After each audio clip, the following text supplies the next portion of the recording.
Hello, friends. Host Eric here. Host of Talking to Famous People. And now officially Little Orphan Eric. My mother died last night. And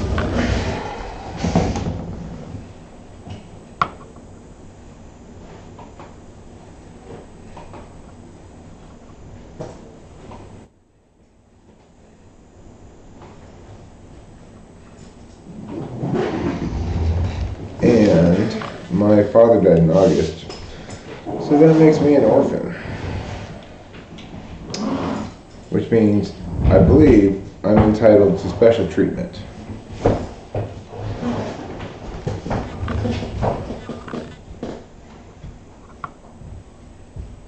Let's see here.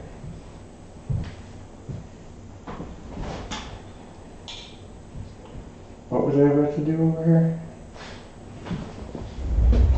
Oh, I know. What I have to do.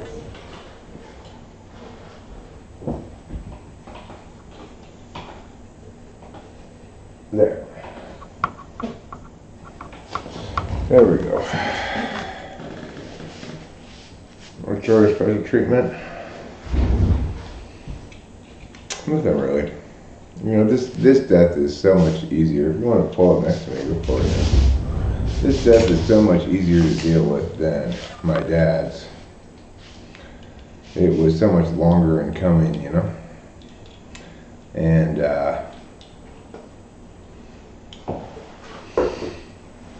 I had so much time to say goodbye and etc. I was reflecting on the way these deaths went. Like, on a practical level, my dad's death was easier and my dad's dying was easier. On an emotional level, both were very much more difficult than my mom dying. My mom's death was harder on her, right? It took her a long time to die, and she's been sick for a long time. And at the end, she was just suffering, and so they were just giving her morphine. She had palliative care, you know. So when she passed, it just felt like synchronicity, the universe coming together as it should. My dad amazingly somehow planned decades in advance just enough long-term care insurance that runs out at the end of this month for my mom. Oh my God. How do you plan something like that? You know? And that was such a concern of his too, while he was alive, was the long-term health insurance. Your health insurance, right? Yeah, long-term care health insurance. Yeah. It's for situations like my mom, where you got to put somebody in a nursing home. It covers part of the costs, you know? Yeah. For us, it was something close to $5,000 a month it would pay of the costs, and we'd have to pay the rest of them. And that's actually one thing we don't have to worry about anymore. Yeah. So my mom's death it makes a lot of things really a lot easier, a lot simpler. As I told Rachel in the car, it's kind of important that my mom died before we moved away, because if we move away while she's still alive, it just doesn't look good, for one thing. On the other hand, since she died right at about 120 days from entering hospice, they nailed it, you know. Now it just looks like I got good planning. So, they called us last night. And they said, do you want to come down and see her body before the mortuary takes her away? I said, no, I don't.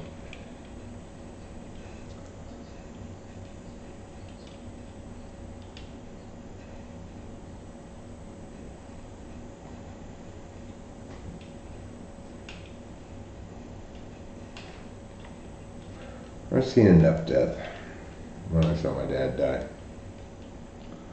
You know, that was enough up close and personal witnessing of death for me. that filled my whole lifetime's ambition for that, you know.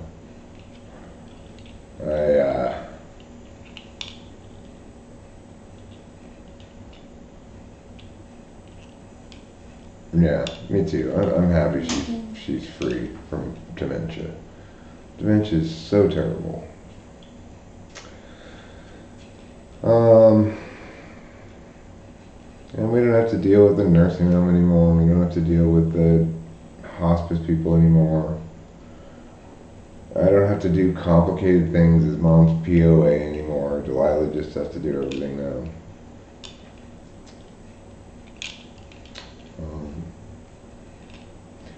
And as also I was saying to Rachel in the car, this is the absolute best case scenario. I lost both my parents in their 80s, and I had 3 years here at the end to be back with them and see them off, you know. Mm-hmm.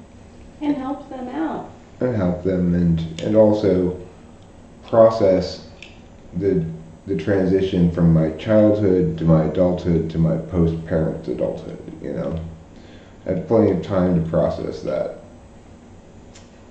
And that's kind of important. You know, it's like Rachel and I are going to be moving away from Arcadia. We're going to be selling the last bit of Strauss in Arcadia that there is, this house, you know. Because it used to be that we had my grandmother's house up the way too. And she lived there, and then after she died, we had it for a while until they eventually sold it, you know. We talked about maybe moving into there and selling this house at the time, but didn't go down like that. So I remember feeling this scar of severance from that place, you know. And to a certain extent, it feels like, as we're moving away from here, that I'm severing all of my life that came before. Of course, I'm not, because it doesn't exist anymore except in my memories anyway. And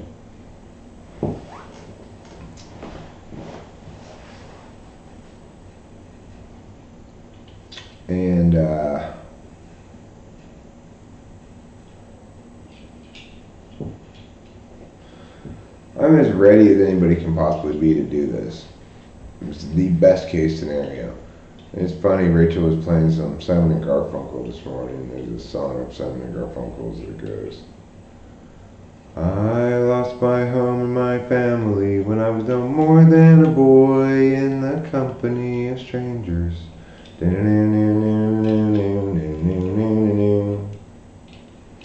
Anyway. Yeah, that song popped in my head as soon as we got the news about Jean. But of course, I'm not losing my home and my family when I'm no more than a boy. I'm 51 years old. Yeah. And, you know, I exhausted everything that could be exhausted from being back here and stuff. Yeah, the boxer, Winston's mom, yes. But that's different than Hello Darkness, My Old Friend. Yeah, it is. That's the Sound of Silence. Yeah. This is like the one that's like, lie, lie. Lie, lie, lie, lie, lie, lie, lie, lie. Where did all the time people go? Mariposa?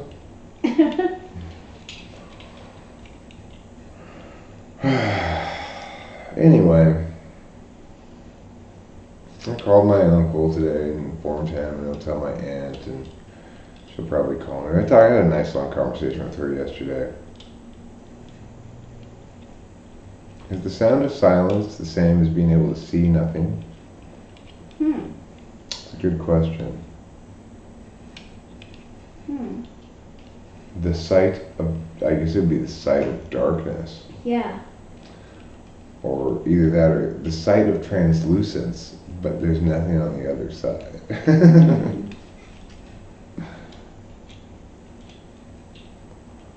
Where did all the time people go?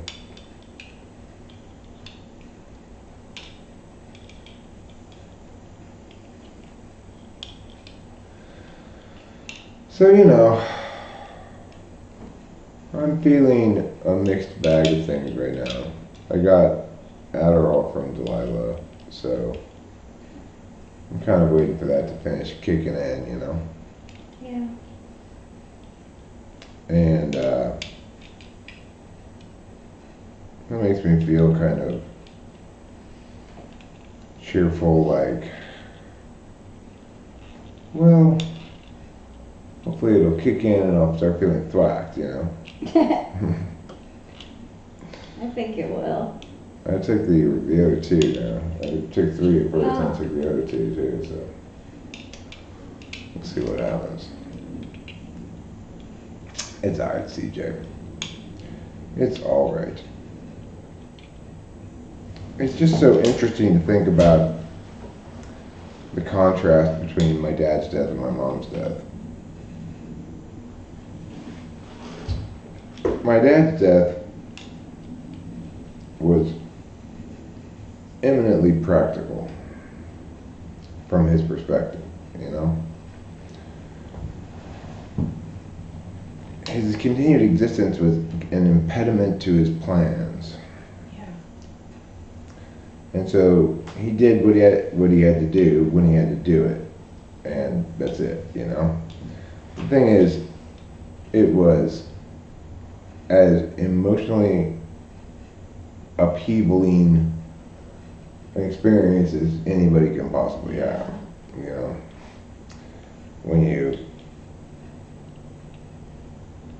you're there watching your dad bleed out and do death rattle and shit.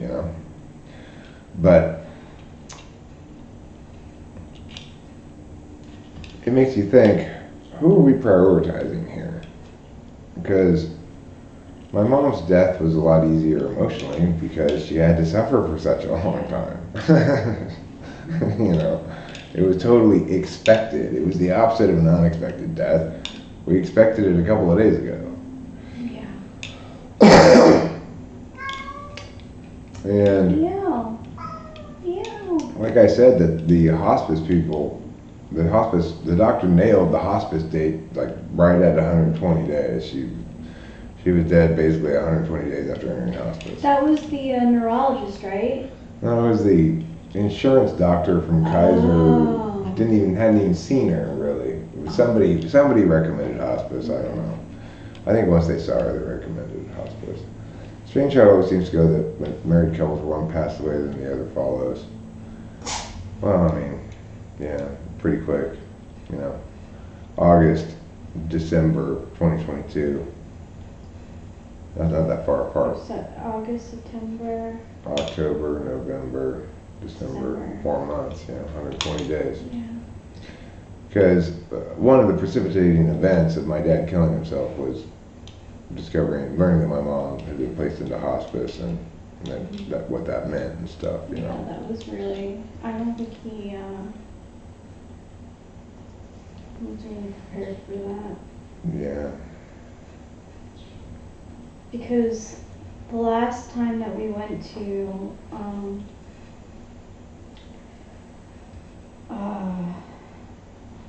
the Cheesecake Factory, your dad and I looked at each other and we looked at your mom and we both were like, she has a year left probably. But sure, like at the time, but when you lose someone that you love and who visited you so often and cared for you,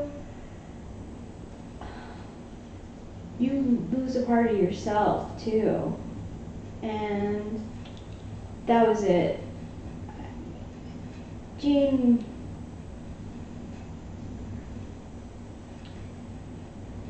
The last time she left the nursing home was to go to my dad's funeral. oh my God.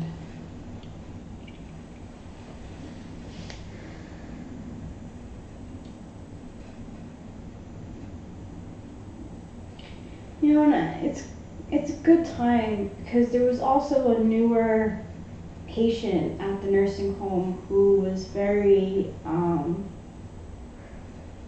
she's very opposite of Jane. She's she's always like yelling like kill me now or who are you, I'm gonna call the police. Like she like the dementia is forming a little bit differently for her, so so Jane is not in that sort of like environment anymore, Yeah. which is good. Yeah. They're gonna be buried together in Missouri. Their ashes are. I'm hopeful we don't end up with extra mom. Me too. We ended up with extra dad. It's right here. It's like, well, okay. Do we need extra dad? Well, this won't fit in the urn. Oh, great. Thanks. Extra dad. Oh my gosh. In this box.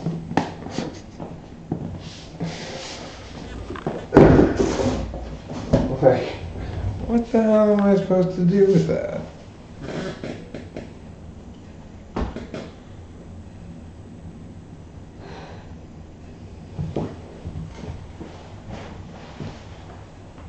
I guess I'll plant a tree or something and then put some of it in the dirt Yeah, we could do that for both your parents. if we get extra mom. Yeah, if we get extra mom. Even if we don't, we could take some mom out of the urn and do that. Yeah. We just buried Lilu. Yeah, we just had a funeral for Lilu, or crayfish. Yeah.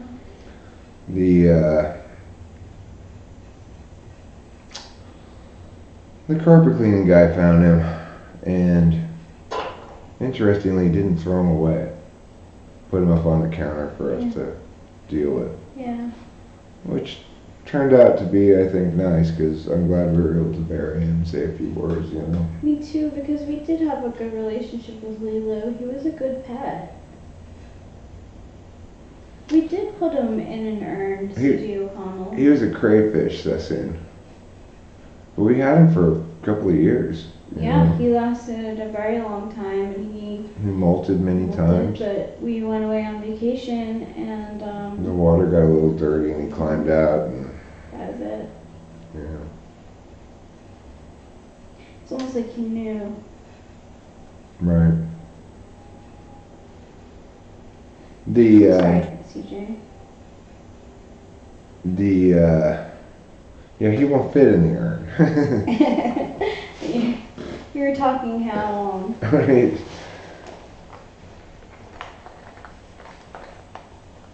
Well, you wanted to bury your cat. I mean, it's understandable. I buried my dog in the planter in front of the house after she died.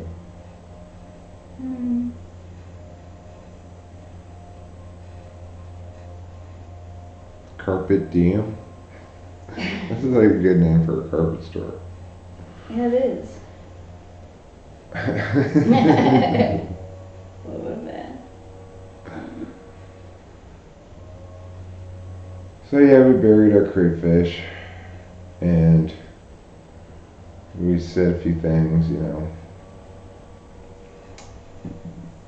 The Billy, our big cichlid, died like a month ago or 2 months ago, and all that was left was Betty, the female cichlid, and we took her and let her go into the lake where she might survive a little while. Who knows? Well, you know, we did our due diligence. We didn't flush her down the toilet or anything. No, but we knew that we couldn't. We couldn't take the aquarium with us, so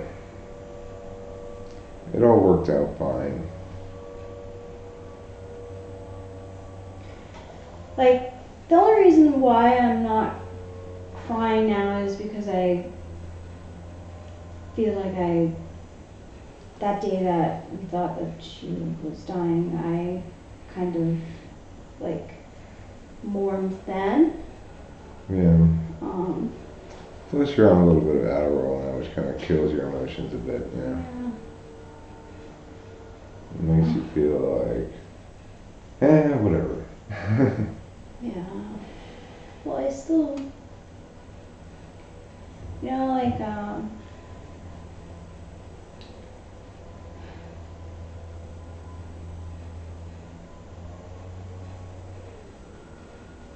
Adderall turns you into a Terminator. I mean, I think Adderall can increase my dickishness, but it doesn't do it right away.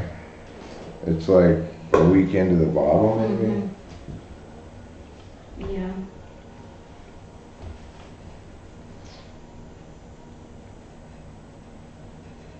Yeah, you're right. You're right, CJ. Exactly. I mean, for people who are very sensory, like my dad with polar NI, it didn't seem to matter to him very much that my mom was losing who she was, as long as she continued to follow when told to and stuff like that.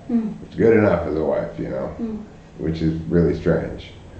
Whereas I began mourning my mom when she ceased to be the mom I knew. My dad was so susceptible to slow boil. I think he forgot the wife he once had, basically. I think so.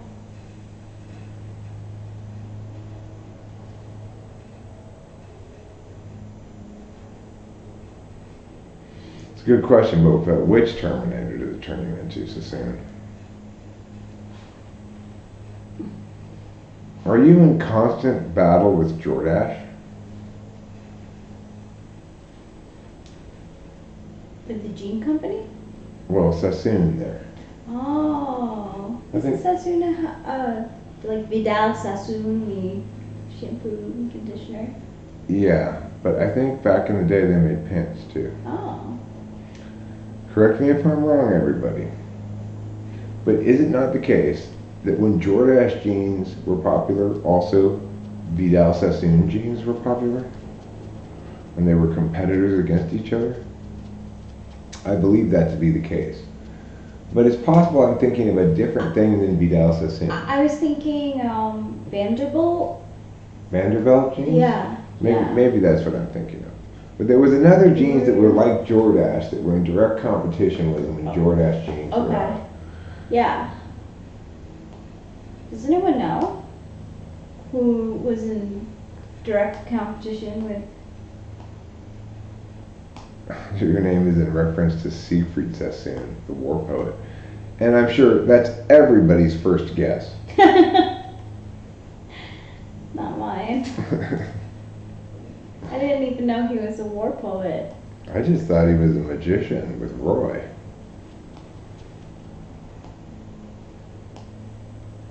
Oh, different Siegfried? And a different Sassoon.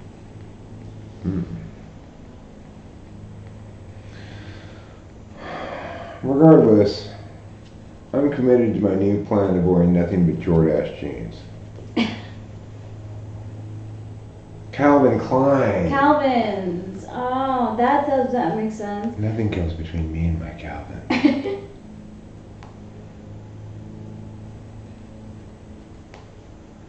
Yeah. It's like the Army sends along with the troops an embedded filmographer and a print reporter, but they also send along a poet to write verse about the war.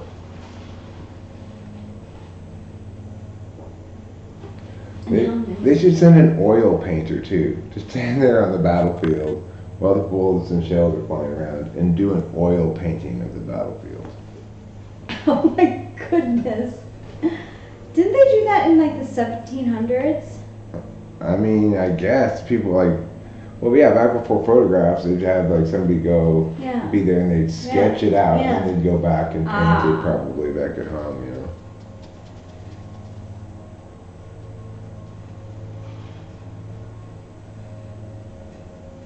A guy knocks with a flag in hand. Bad. I don't think anybody ever knocks on my door with a flag in their hand. Yeah. What made you? Maybe it's an India thing. Boba Fett, is that like Yeah, is that a thing that people do? Like what? Like, I'm not sure I would be like intimidated by someone who knocked on my door and like had a flag in their hand, like an American flag. What if they had an Iranian flag? What if they had a North Korean flag in their hand? I'm not sure how I'd feel. I saw a guy driving yesterday who looked just like Kim Jong-un. Yeah. And we figured out why we saw that guy on a horse that one time. I don't know if you guys remember. We came back from driving somewhere and we saw this guy on a horse.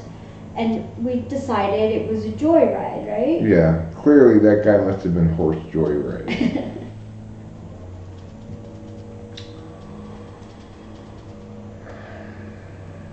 And of course, that's something I got to do today is make my horse joyride an anonymous meeting so that I don't relapse.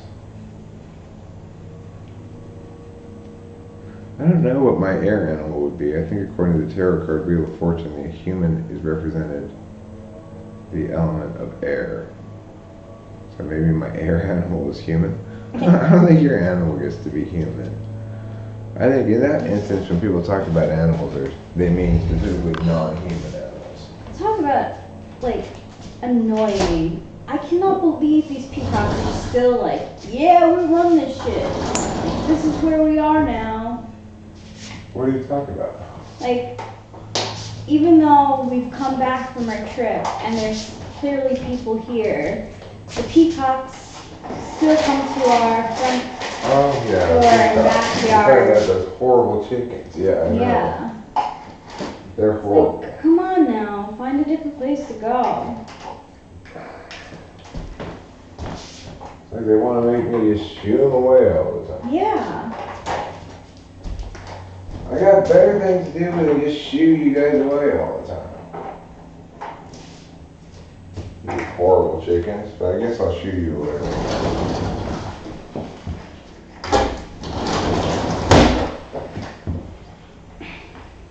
I think my air,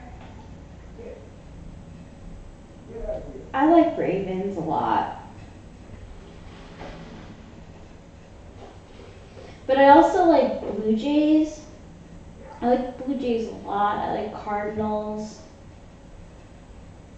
I like hummingbirds.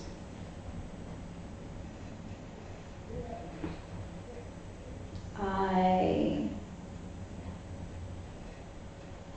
like to look at peacocks, but living with them is a really different experience. They are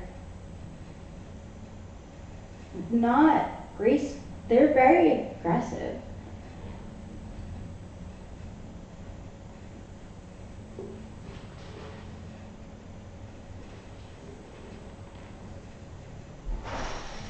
Jeremiah says, Sassoon, tell me about your astro chart. Do you know about your astro chart, Sassoon?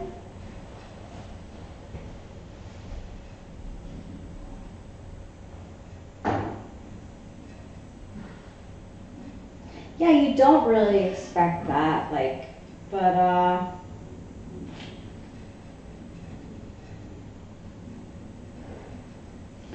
that is cool.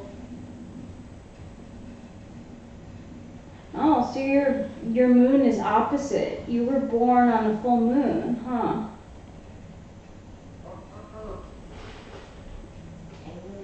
So soon with Virgo sun, Virgo rising, and Pisces moon, your moon was probably full. The moon was probably full when you were born. Is your sun opposite your moon in your birth chart? Like, does it make an angle?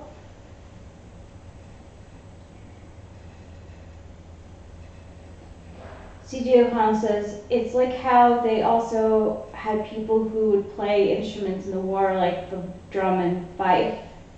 Yeah.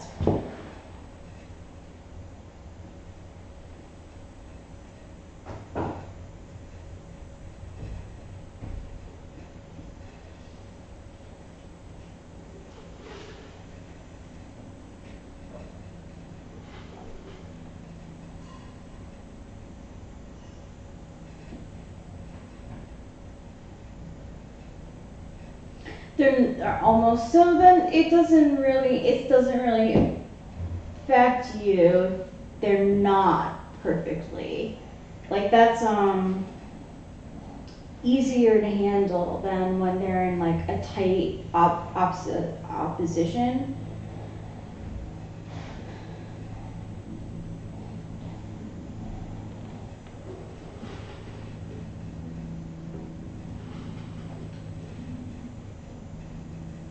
I have Pisces Venus and Pisces Mars, and they're both square my moon in Sagittarius.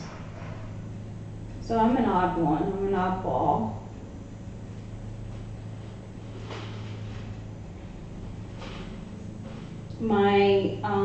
They say that if like you're square your sun, your moon, okay, so like if your moon, so my moon squares my Venus, I think 6 degrees, and Mars like 9 degrees, and something like that, or maybe like 7 degrees for Venus, I'm not sure, but it makes me not know like what I want right away and put others ahead of like what I like, because what I like and want and what I feel and need are at a square. Yeah, it's inner conflict. Yeah, you know, CJ O'Connell.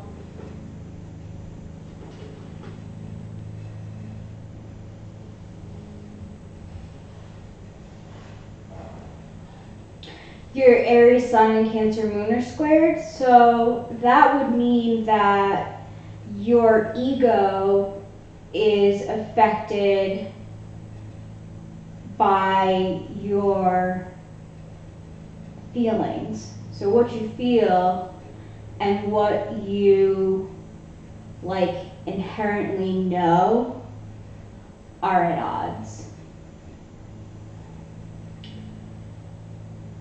So like things that make your ego feel good may not make your feelings feel good all the time, if that makes sense. From what I know of my 10 plus years studying astrology. That's an interesting combination. I would like to know everyone's combination. So you have sun and moon combinations mostly. Rising is important too, but if anyone else knows their wow, so you really know your stuff. So you're one wing 9, INTJ, ILI. Is that INTJ also? It should be. Yeah, that is. Okay.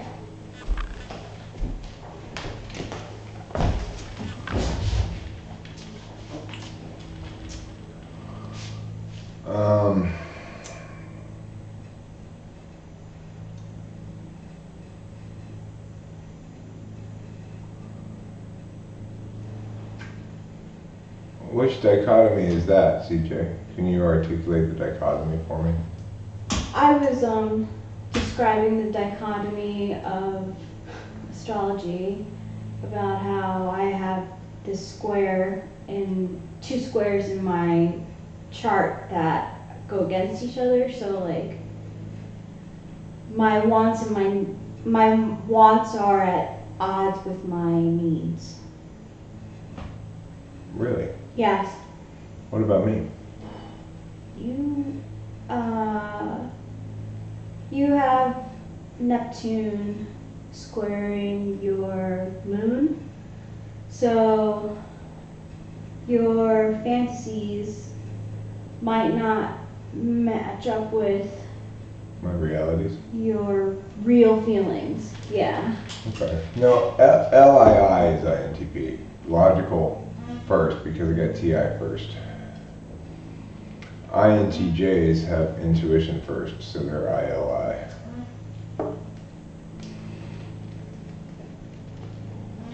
Okay, so Jeremiah Fisk asks, how does one know Enneagram 9 from 3? But that's a whole rabbit trail. No, it's really not, actually. They are pretty different. So 9s are the harmony makers. They don't want to ruffle anyone's feathers. So they come off as pretty easygoing.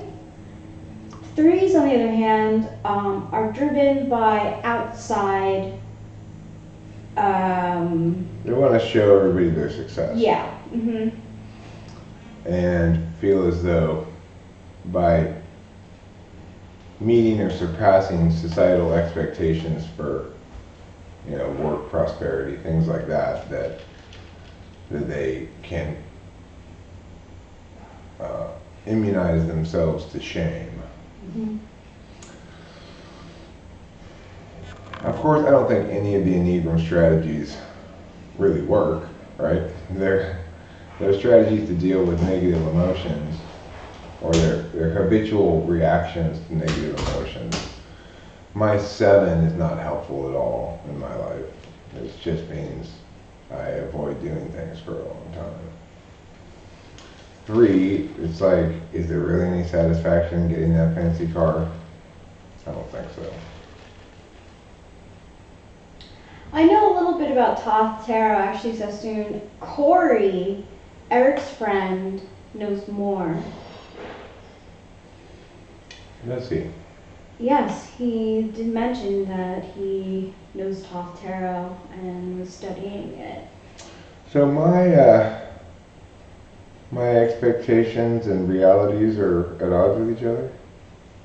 I'm sorry. So my expectations and realities are at odds with each other? Your feelings. So your moon is in Gemini, and it squares your Neptune. And Neptune is about like fantasies and romance and stuff, dreams, hopes.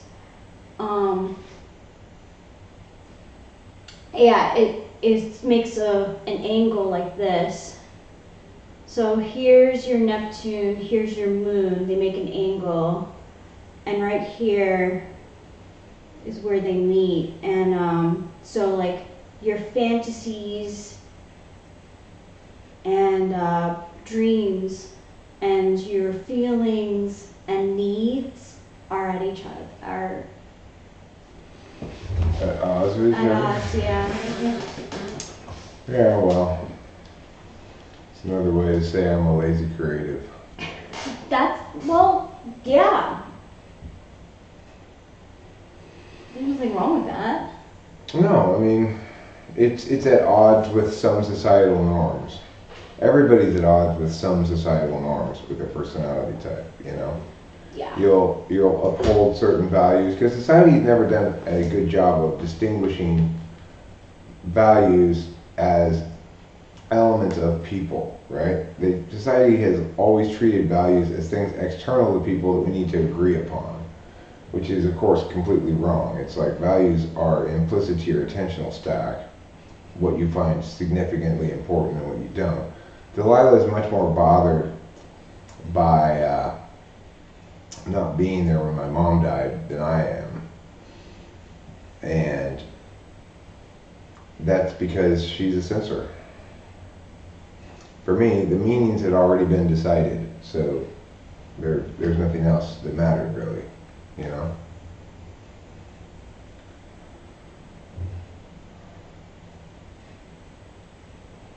It makes me a little like, I guess this is my FE tool that like, I feel like nursing home people. Are going to judge us? Yeah. Yeah, well, fortunately, we don't have to deal with them ever again. Yeah. So, they are going to judge us. And the thing is, the kind of people who can successfully work in a nursing home are not the same kind of people who can understand why they shouldn't be judging us. Yeah. That's just how it is. So, they have a really hard job. I respect what they do. And I understand that they have to go into that job with certain attentional deficits to be able to handle it.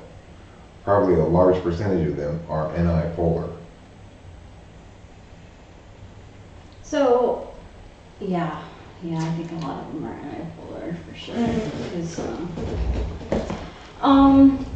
so CJ O'Connell, with your Mars in Aries, does it conjunct your sun? Eric has that actually. What does that mean? So when it's conjunct, it's in the same sign. Okay. And it's pretty powerful. Okay. So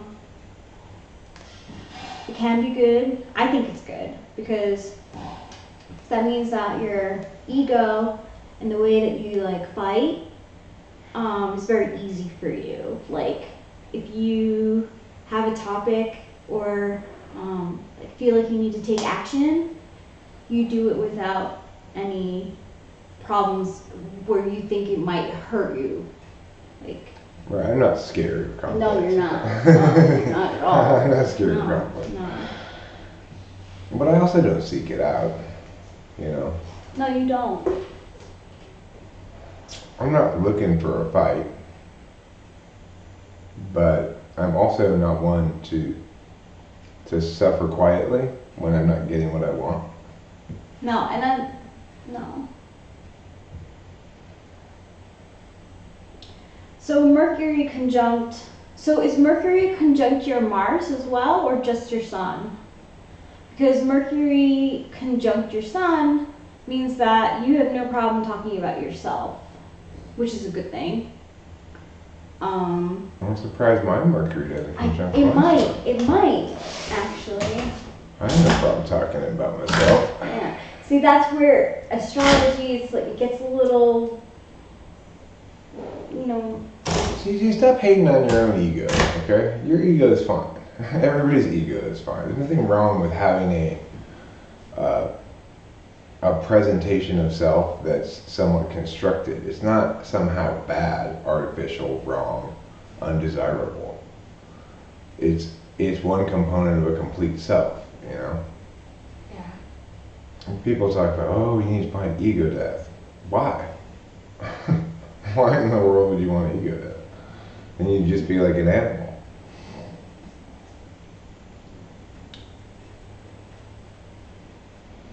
Candid conversation for the sake of asserting something seems pretty dubious.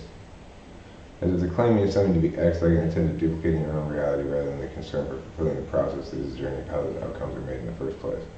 Well, that's a very outcome-oriented frame of reference. For people who aren't who are TI, like people who are TINE like I am, we just aren't outcome-oriented. I'm unconscious of impacts, super unconscious of impacts, and I'm countervaluing extrovert thinking, the logic of getting things done. So it doesn't work like that for these kind of people, right? It works like that for you, but it doesn't work like that for me at all. Because it may sound strange that people can operate in the world without considering outcomes very much, but they can, and many of us do. Like, I don't think any moral issue really is ever resolved by any calculus of outcomes. And I think all moral questions are calculated by calculations of black and white legitimacy. So, since moral questions come before prescriptive ones, it seems to me that your worldview comes after mine.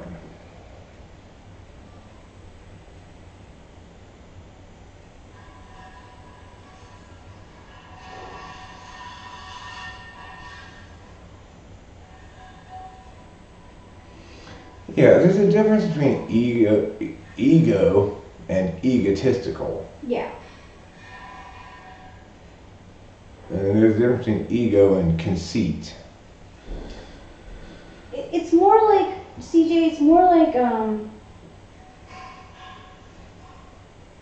your ego is more of like, It's your public conscious self. yeah. It's not just your affect, because it persists even when nobody's around. But it encompasses all of your affect. Right, so your affect may be affected by your emotions, and your emotions may be affected by your affect, since they're square. Which is a very FI polar thing to say right there, you know.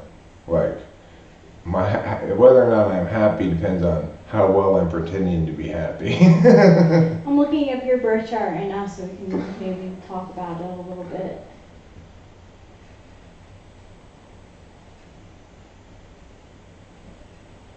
I was thinking of this because when I talk people's heads off, they question my intentions, and that just puts me out of the zone like any of that matters.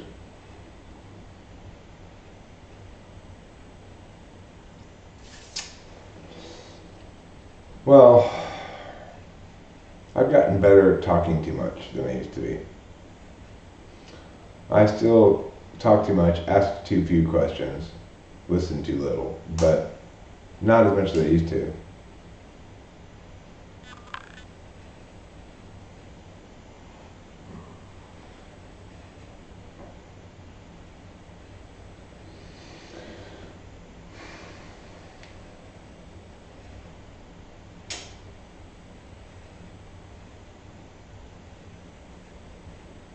You know, all you have to do is listen to famous quotes, and you will hear all the various function value biases expressed as universal wisdom for everybody. It's what happens when people operate without this metaframe that they need to understand things, you know? So, you get Einstein saying, don't listen to the people with the answers, listen to the people with the questions, because he's a TI dom, and TI is a question-asking function, you know?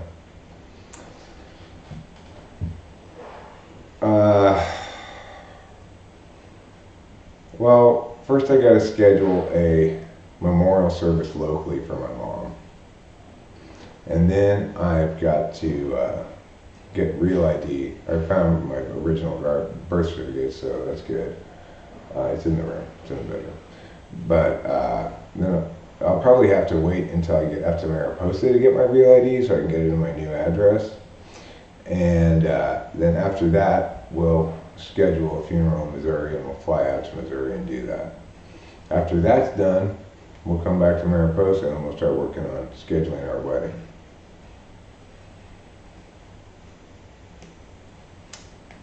And hopefully we'll see you there, Winston's mom, at the wedding, you know. I think the desire for ego death comes from FOMO, not wanting to miss out on some of that wizard higher dimensional levels of living.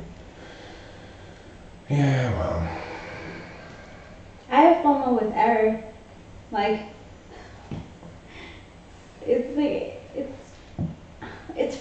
funny. Like, when he goes to the bathroom, I'm like thinking, oh, this is a good time for him to chat. Maybe I'll get some wisdom. Yeah. So I sit. I always like it when she sits with me in the bathroom. I think it's sweet. But I would never do the same thing. I don't sit with her in the bathroom. No. I don't think she really wants me to sit with her in the bathroom. You can if you wanted to. Yeah. But I do like to poop in private, just because, like, I know my poop doesn't smell good, so. Because you're ladylike. Yeah. I'm not very ladylike. I'm pretty ladylike. Like, if I do have to go number 2, I have to go, like, I will go in a public place, because, like, I'm not good at holding. Yeah. No, people who know everything don't exist. The closest you're gonna get is me, and I'm wrong all the time. Yeah, no snakes on a plane, Jeremiah Fix. Did you finally see that movie? Yeah. Yeah. It's pretty silly. Yeah, it is. But that's the actual truth. The closest you're going to get to somebody who's right about everything is me, and I'm still wrong all the time.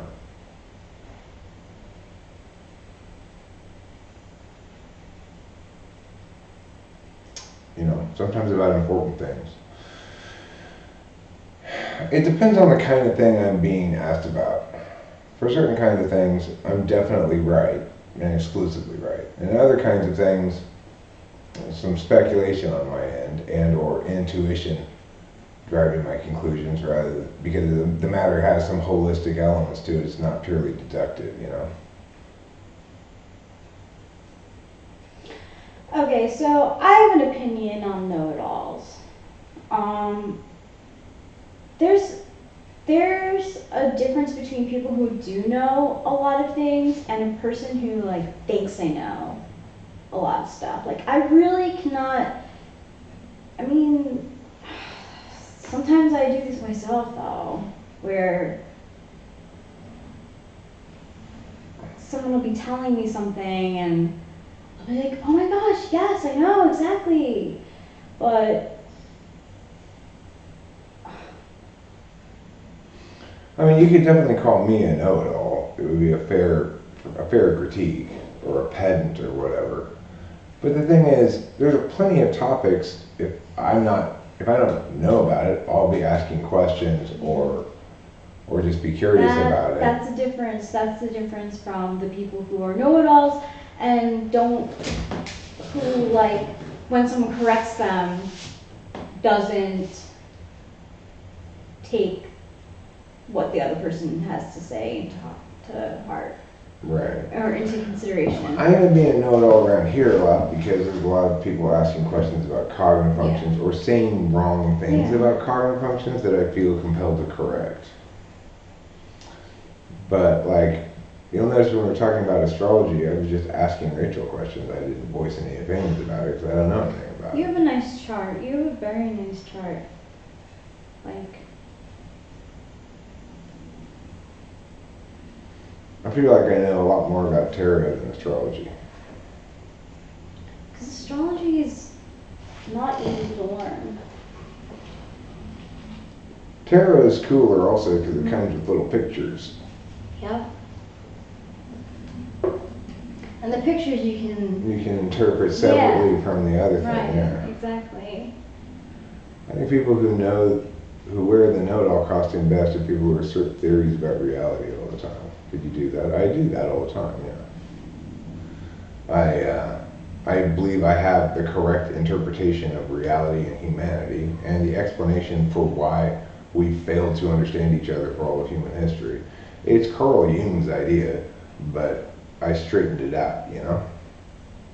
Yeah. It took me a long time to get it straightened out, but I did, and it's exclusively the correct interpretation.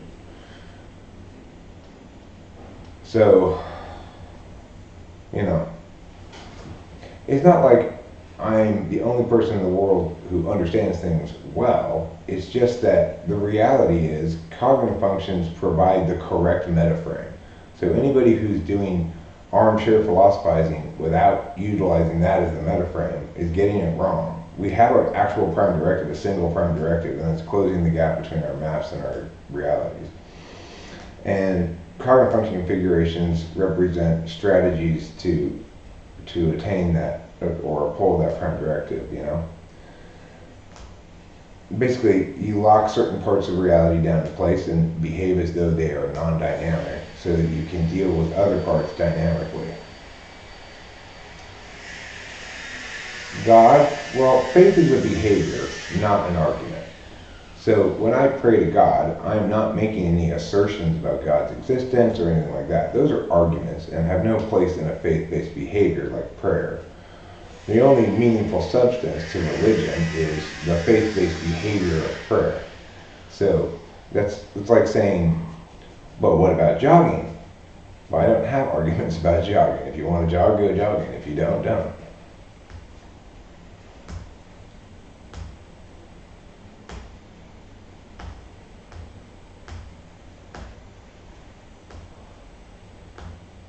I mean, the thing is, the God question is so straightforward. Because even religious people agree that the core foundation of their relationship with God is faith. And faith is defined as belief in the absence of evidence or in the presence of contrary evidence. So obviously, you can't make arguments about God that would be contrary to faith. To say that you can discursively decide something and to say it's definitely not a matter of faith.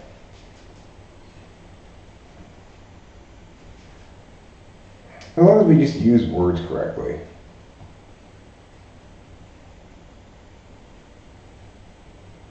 Well, I mean, there is no basic consciousness. There's individual consciousnesses, none of whom are God.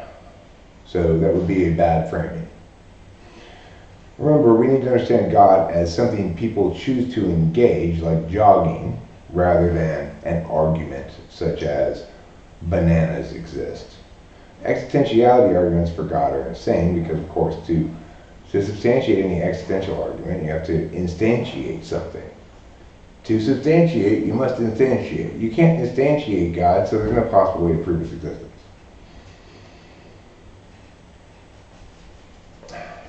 See, this is what a know-it-all who actually knows what the fuck he's talking about sounds like.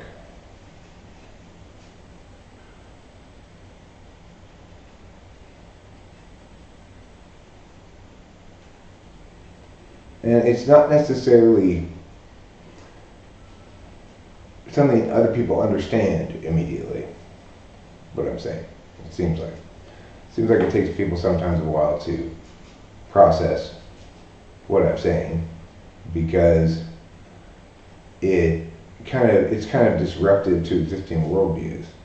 Most people are operating under existing worldviews in which, to the extent they're engaged discursively, it's simply to promote the supremacy of their own inherent stack values over the stack values of other people. You know? So, cognitive functions makes you give that up. The best you can do is say, we ought to contextually determine what kind of attention is appropriate and direct those people to that kind of thing to the extent that we're able to. But the thing is, the real only hope is to get everybody informed of this as the metaframe, and then naturally let what happens happens. It would improve everything in psychology by 1,000,000 times, because then they'd have an accurate starting point.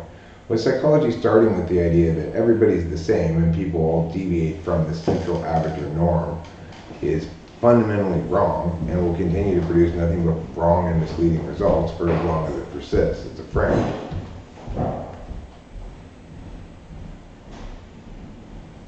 Yeah, we will, CJ. I'll type you for sure. It's just going to have to happen after we're in Mariposa. And I may have to go to the bank right now to give this guy $100. So let me tell Rachel to hold down the fort and I'll run to the bank.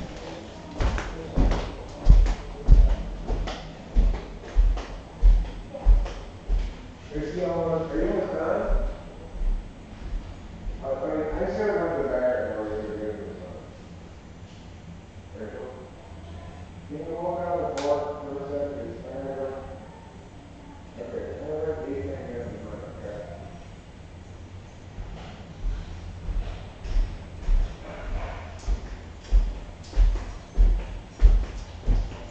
Okay, so Rachel's going to the bathroom right now, but when she's done, she'll come back in here. I gotta run to the ATM. I'll be back in like 10 minutes.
Sorry about that. CJ been typed ENTP already. CJ, there's a possibility of you being ENTP. CJ O'Connell says, I'm gonna start streaming again soon, by the way. Anyone wondering, I just have been endlessly putting it off because I've been slightly busy and not really feeling like it. Can't, honestly, like, if you're not feeling like it, you really shouldn't do it. Like, I used to be a real people pleaser, and when I was sick, I used to do things with people.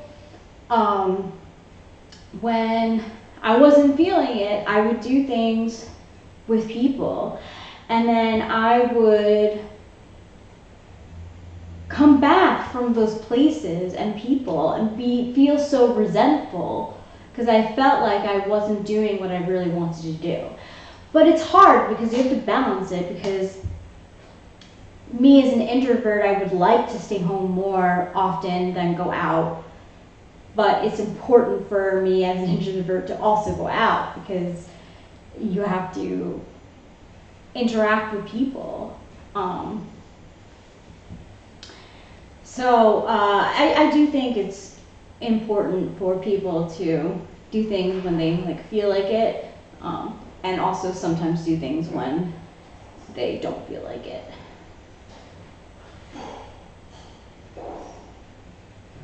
INFP boat? I mean, maybe. I have no idea. Yeah, Ruben R., you know that FE. That FE is like,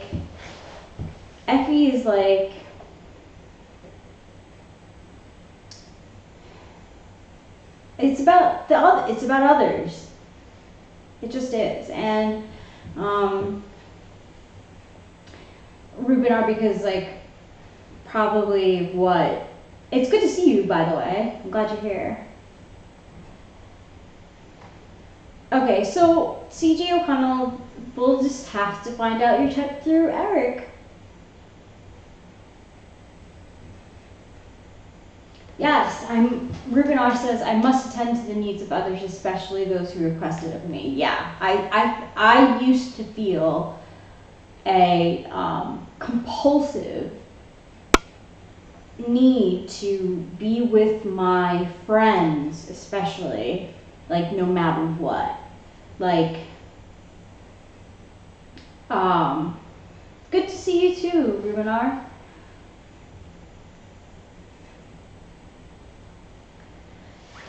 No, you don't have to present as feather soft to be an INFP. So like a good example of an INFP male is, shit, what's his name? Who was the Tonight Show? Who used to be on The Daily Show? What is his name? He's got glasses. He talks about politics a lot. Oh, what is his name? Why, I'm a fan of his too. Oh.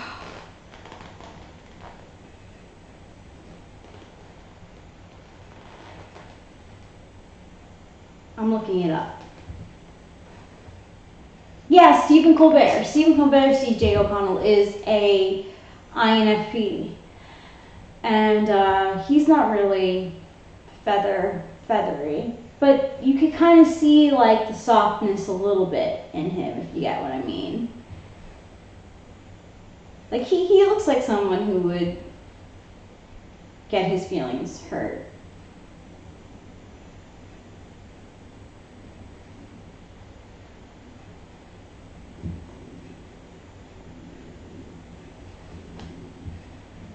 Joni Mitchell is an INFP. Louis C.K. is a tough one to crack. A lot of people say he's INFP. He may be. I don't know if he could present as ENTP, but I don't think so. I was a big Louis C.K.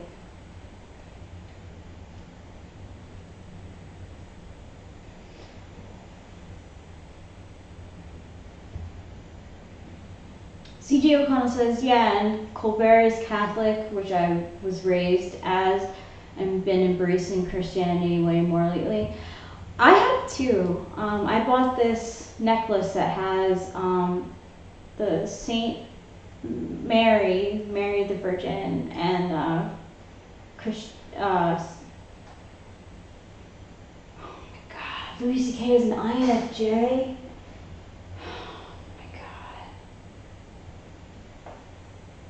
I mean, honestly, Rubenar, he could be an INFJ. I related a lot to him when I was a fan of his.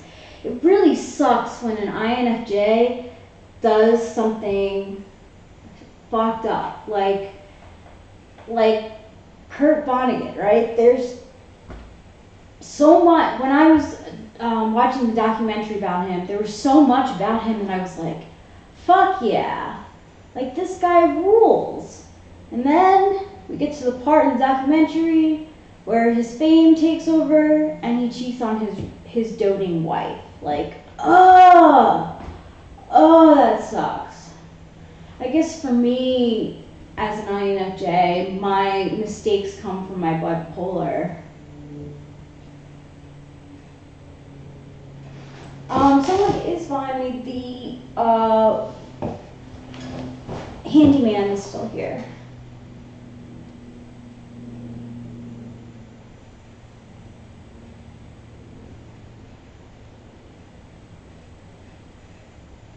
So yeah, I think that Louis C.K. could be an INFJ.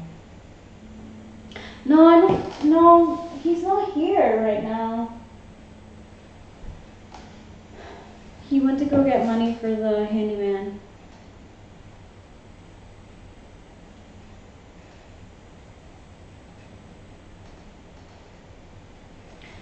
C.J. O'Connell, you really think that ISTJ is a good aim? I don't see you as an ISTJ. You care like way more about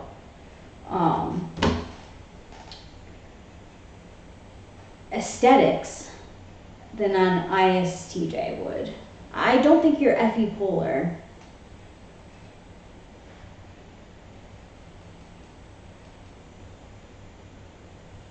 Jeremiah Fix says, I suppose we shouldn't count on an individual to operate with everyone else's interest in mind. Yeah, I know, I guess. It's still shitty. It's still... What happened with Louis C.K. is still shitty. I mean...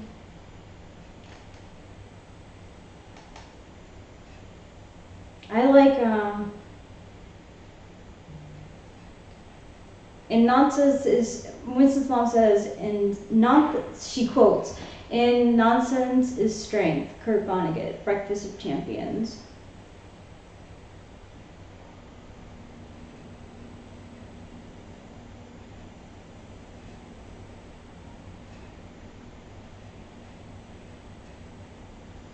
Ruben R says, at C.J. O'Connell, +1 on Christianity. This is D-Way. I actually disagree with Eric's definition of faith compared to the biblical definition, but I don't want to spoil the mood. LOL. That's funny. That's funny, Ruben. I was raised Catholic too, and I didn't like going to church. I didn't like having to sit there.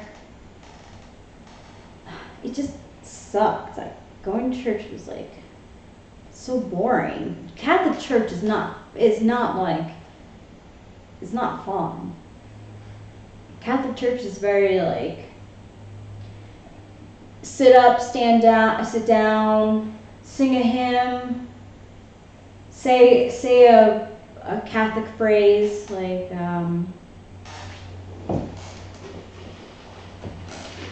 and with you and also with you or whatever. God, may God be with you and also with you. I think that's what they say. Yeah, you should, Ruben R. I think he would be good to talk to you about Christianity. It is actually sweet tea. I decided to go with sweet tea today. CJ O'Connell says, I think it's a good aim in a certain sense to be this kind of well-oiled machine, but thanks, Rachel. Haha, yeah, it's definitely had a hard time finding ISTJ to really relate to. Yeah, I don't see you as epipolar.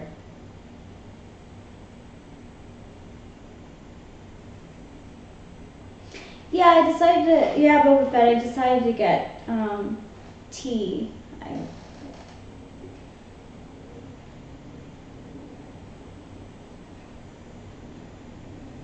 Oh my God. The guilt that Catholic Church puts on its people. My goodness, I don't think I liked that either as a kid. That I would feel bad, like I would feel so bad if I didn't like follow the Catholic rules. Oh my God, and my dad, forget it, like he would always say if he's against abortion, like totally against abortion because of the Catholic Church. People, C.J. O'Connell says, people think Natalie Portman is ICJ and even posit Rivers Cuomo as being ICJ, Robert De Niro, Denzel Washington as well, not bad. It's not bad, but also I don't think that Rivers Cuomo is ICJ, and I don't think Robert De Niro is either. Natalie Portman, maybe, because she can handle a gun.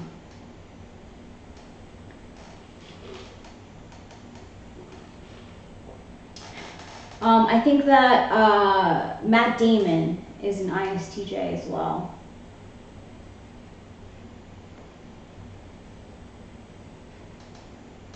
I think she can handle a gun, yeah, I think she can. I believe she's been in movies where she's had to handle a gun.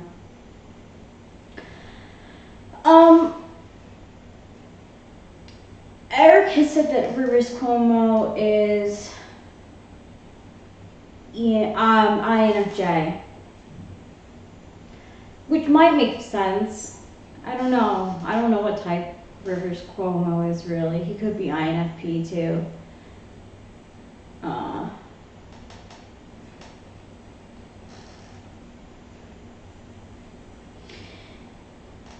C.J. O'Connell says, I've seen people type Matt Damon type ISTJ as well, actually, which is pretty good. Yeah. Boba says Keanu has the INFP, they say. Maybe he could be. Or IS. Honestly, Keanu Reeves might be ISFP. Because he also can handle a gun. He has, that would be Tool SE and an ISFP.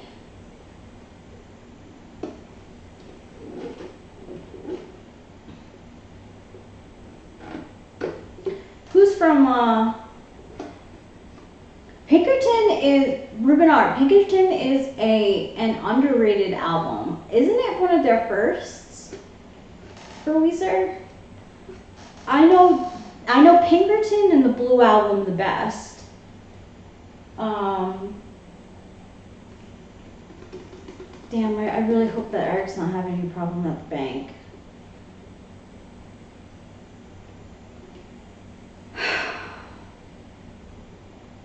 Who's from Boston, C.J. O'Connell? It's their second album? Do you know what the first album is? Hey, Mary Hatch.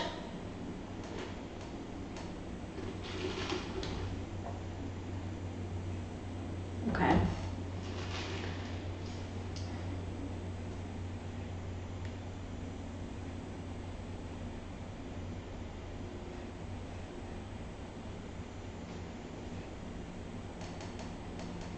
C.J. O'Connell says, people really love Pinkerton, but it took a good amount of time to get this kind of clean. Oh yeah, it fucking took a long ass time. It even took a long ass time for me to discover it. I only discovered it probably like 15 years ago. Buddy Holly was like the first song that I ever heard of theirs. And I think that was on the Green album. Either the Green album or the Blue album, I don't remember. I really like the Blue album.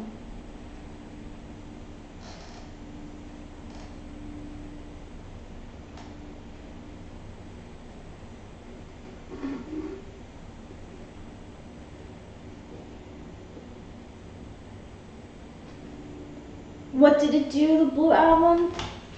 Yeah, Pinkerton is good. Let me see. Weezer.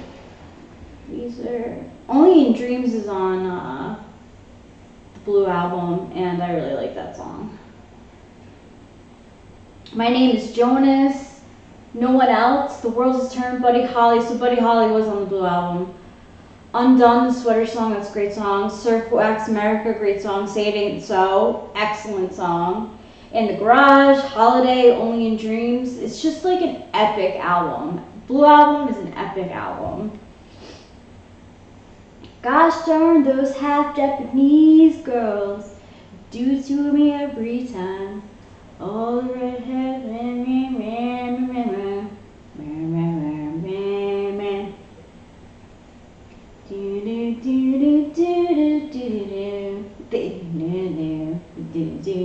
why you wanna go and treat me like that? So good, so good. Weezer is so good. I saw them live twice, and both times they were so. Rivers Cuomo's voice live sounds exactly like on the albums. I'm the epitome of public enemy. Why you wanna go and treat me like that?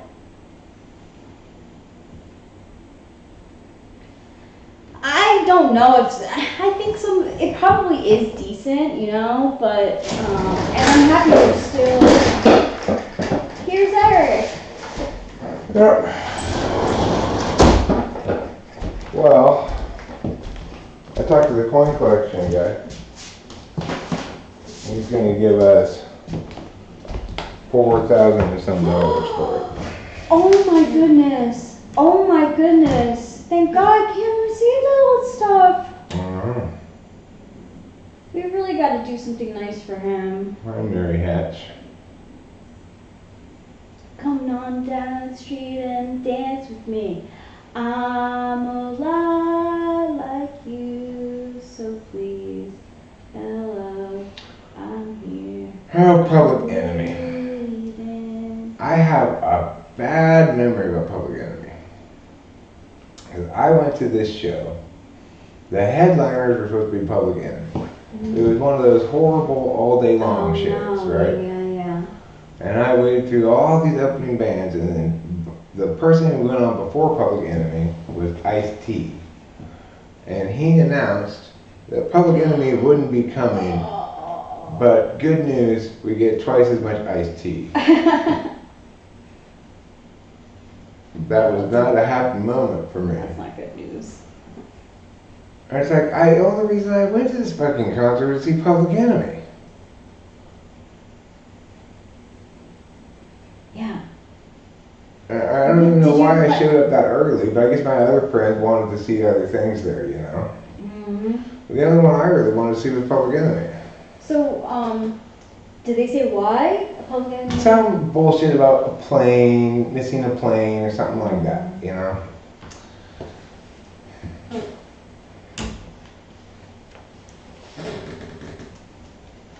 It doesn't suck that bad.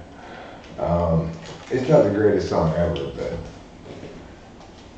it's pretty good. If you've ever watched C.J. O'Connell, the video of that song playing in an empty mall, that mix of it, where somebody puts a bunch of reverb on it, it sounds like it's in an empty mall, and they show a picture of an empty mall. That's funny. It's that's what made it into a meme.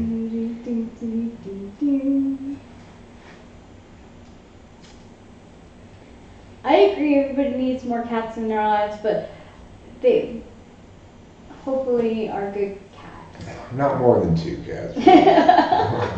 Yeah, then you become like a cat person. Yeah, 2 cats is enough cats.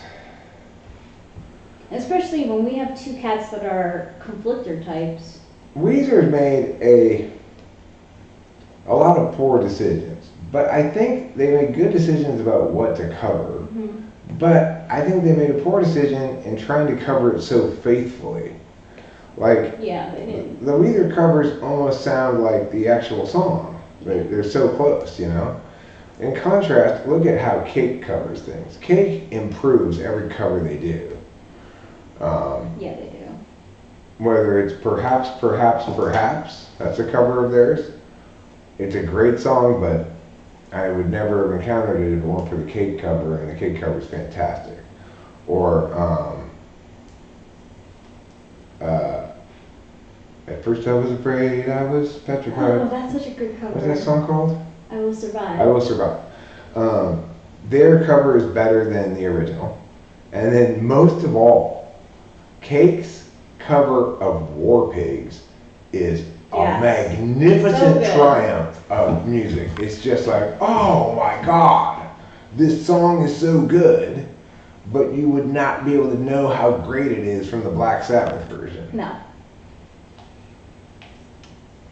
If you want to listen to War Pigs as it should sound, listen to the Cake cover of it.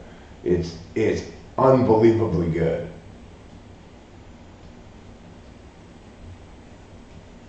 It's not a cover, it's a version then?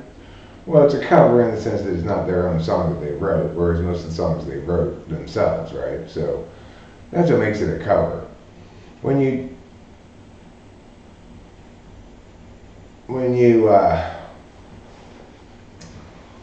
mostly write your own songs like Cake does, then the ones that aren't written by them are called covers.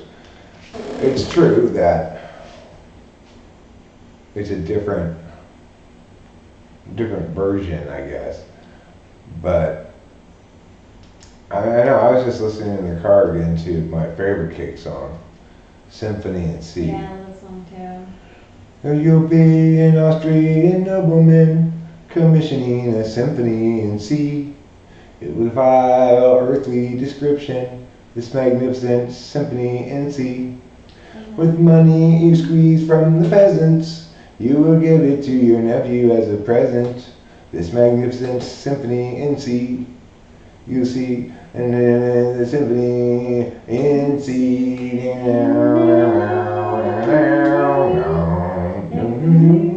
love that, like that.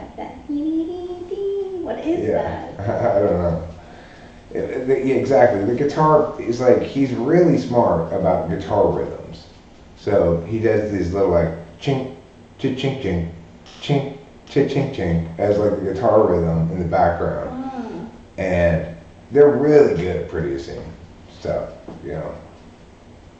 But I'll tell you, their later stuff, their songs aren't as good. So their production's better and their songs aren't as good.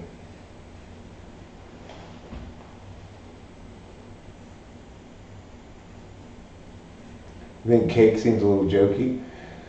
I mean, there's qualities of Cake that I don't like. I don't like the way the singer doesn't sing on beat. He likes to drag his notes off of the beat. But and I think they have a couple of jokey-ish songs like Stick Shifts and Safety Belts, or what's that one about leaving the movie early?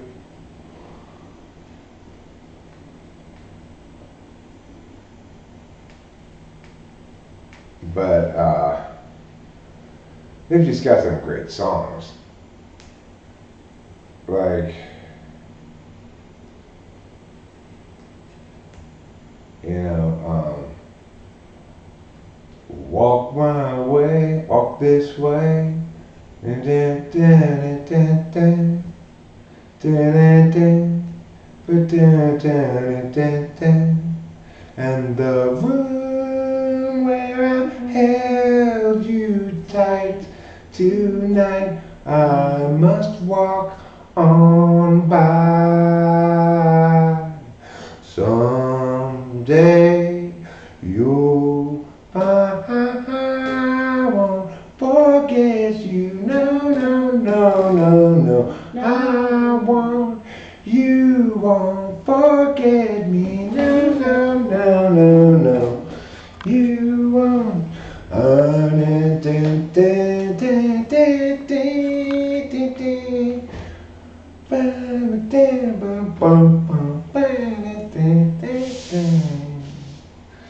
Oh, walk on by. It's a great song. Another band that has a lot of great songs that really is kind of underappreciated is Squeeze. Mhm. Squeeze has a lot of good songs. They're kind of underappreciated because not much of their stuff has been remastered. Oh, that's why. So it sounds all quiet on YouTube. This is my theory anyway. That's why they're a little underappreciated. Like, how good does a White Album sound recorded in 1960, Oh my whatever, gosh, yeah. versus how good does the Squeeze album sound recorded in 1980, whatever, right? It's all about remastering.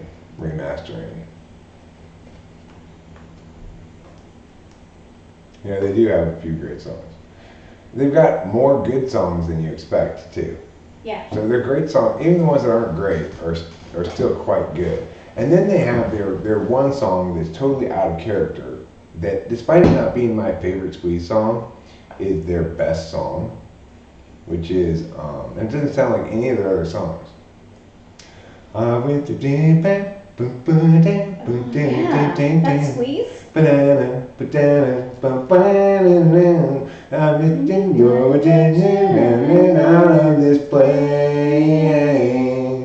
Yeah, we skipped a part, but yes. Sorry.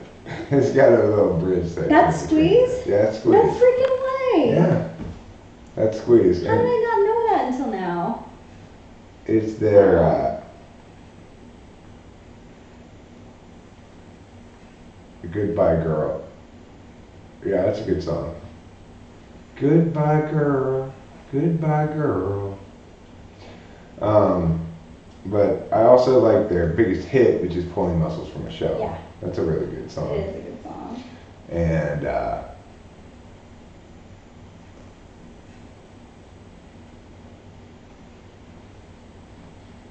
but yeah, there are songs that I don't love a whole lot, like Cool for Cats. I could listen to it no problem. It's a good song. You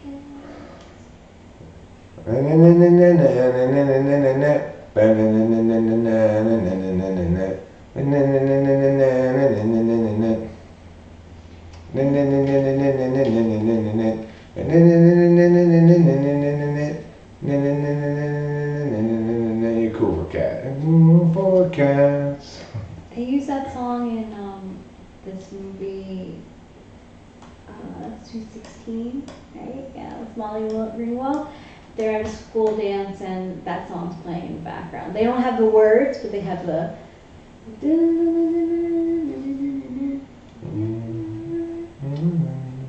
Yeah.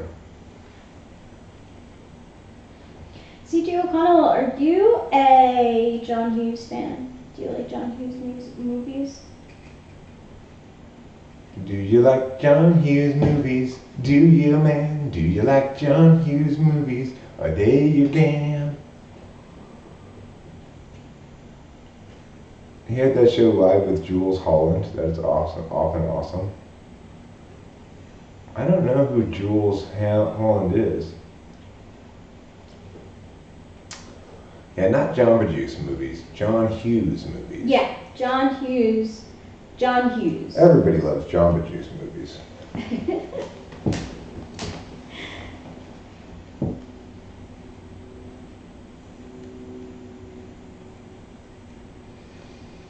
What constitutes a sea shanty? A sea shanty should just be a circular thing. Like, it's a beautiful day, cool and gray, on a dent hell of haze, so heave and tow, rank it go, come on boys and row, row, row, it's a beautiful day, yum, yum, yum, yum, yum, yum. It should just circle around like that, you know. Oh, he was in Squeeze, was he? Wow. What do you know? Who was in Squeeze? This Jules Holland guy. Oh. But recently I've been having more respect for Elvis Costello than I used to have. Yeah, me too. I actually didn't really like Elvis Costello, but I didn't really know any of his songs, so. He's got several quite good songs. Yeah, she does. His best, as with Squeeze, is a song that doesn't really sound much like an Elvis Costello song. Allison. Yeah, that's true. Oh, it's so funny to be seeing you after so long, girl. With the way you look, you understand that you and I'm impressed. You let that little friend of mine take up your party dress. Oh. I'm not gonna get too sentimental about the silly things you say and you do. That's a good song. John, so C.J. O'Connell, I totally agree. John Hughes are my Steven Spielberg movies, for sure. I will absolutely choose a John Hughes movie over a Steven Spielberg movie probably any day. Well, wasn't Ferris Bueller's Day Off? Didn't it turn out to be kind of slow? Yeah, it's not his best. Do you think his other movies are less slow than that one? Because I was disappointed when I rewatched it. Because when I was a kid, I thought it was fantastic, you know? Oh, really? I'm When so I rewatched sad it, I that. thought it was a little slow. But maybe because I knew what was going to happen. I mean,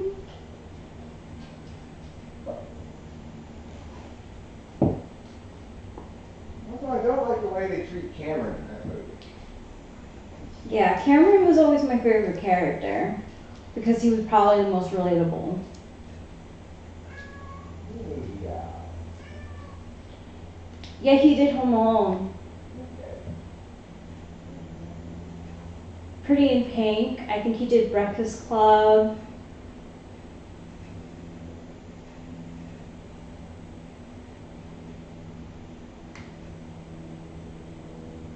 Yeah, he did Home Alone too. As well, I mean, yeah. I don't know if he did Home Alone 2. Lost in New York, but I know he did Home Alone. Yeah, he did Home Alone. Let me just make sure. Now that I say it, I need to double check. But who?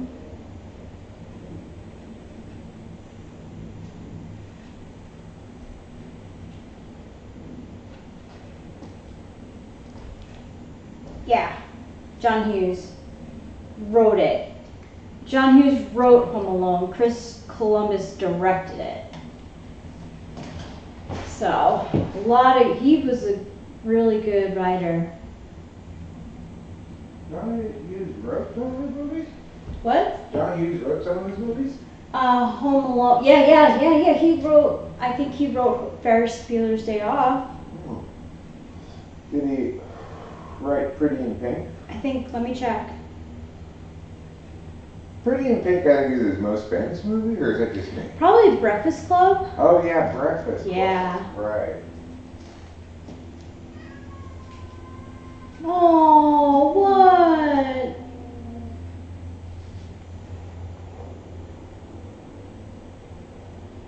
The Venus hospice chaplain called to offer her condolences. That's nice.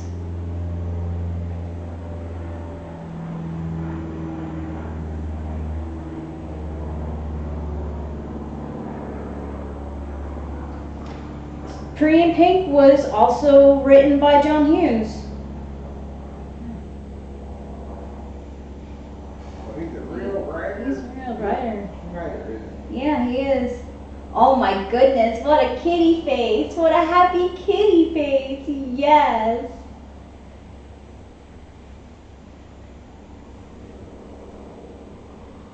Not another teen movie, actually, it was pretty funny.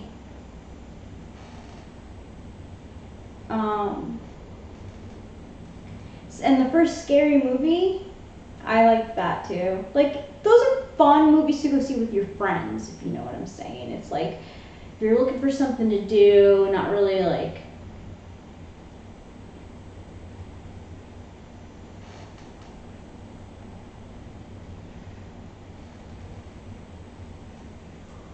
and like, you want to do something with your friends and you're too young to like really go to the bar, like going to see a scary movie or not another teen movie is like the perfect kind of movie to go see with your friends because it's like easy to, like most people will say yes to those.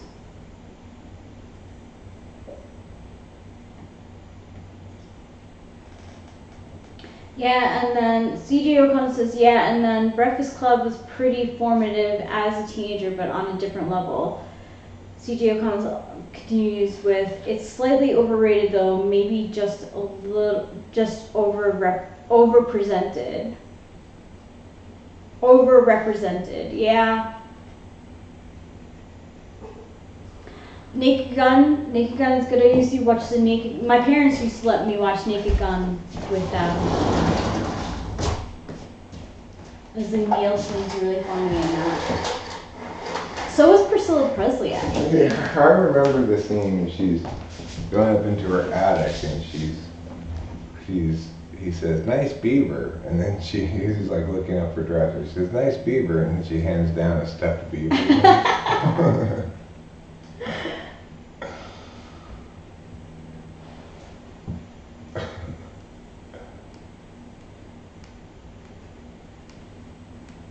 I mean, I think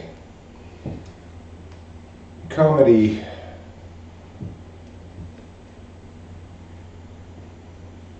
just doesn't age very well. The very best comedy ages a lot better than everything else, but even the very best comedy is timed out after 100 years or something. Like occasionally there's something funny in Shakespeare, I guess, but not really. Not kind of like, ha ha ha ha ha laugh. Planes, Trains, and Automobiles is a sad movie. I find it a sad movie.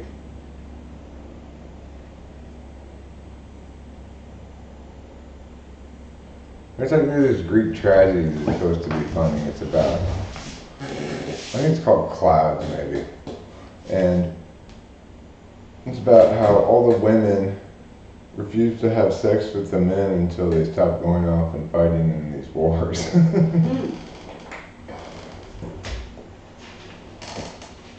Okay, well, even if it resolves nicely at the end, I just remember it being sad in the process, you know? You're such an inside outside kitty. Make a choice. His choice is for us to leave the door open. So why is Planes, Trains, and Automobiles sad? I don't think I've seen the whole thing. John Candy's character is sad. Oh. Steve Martin's character is also kind of sad.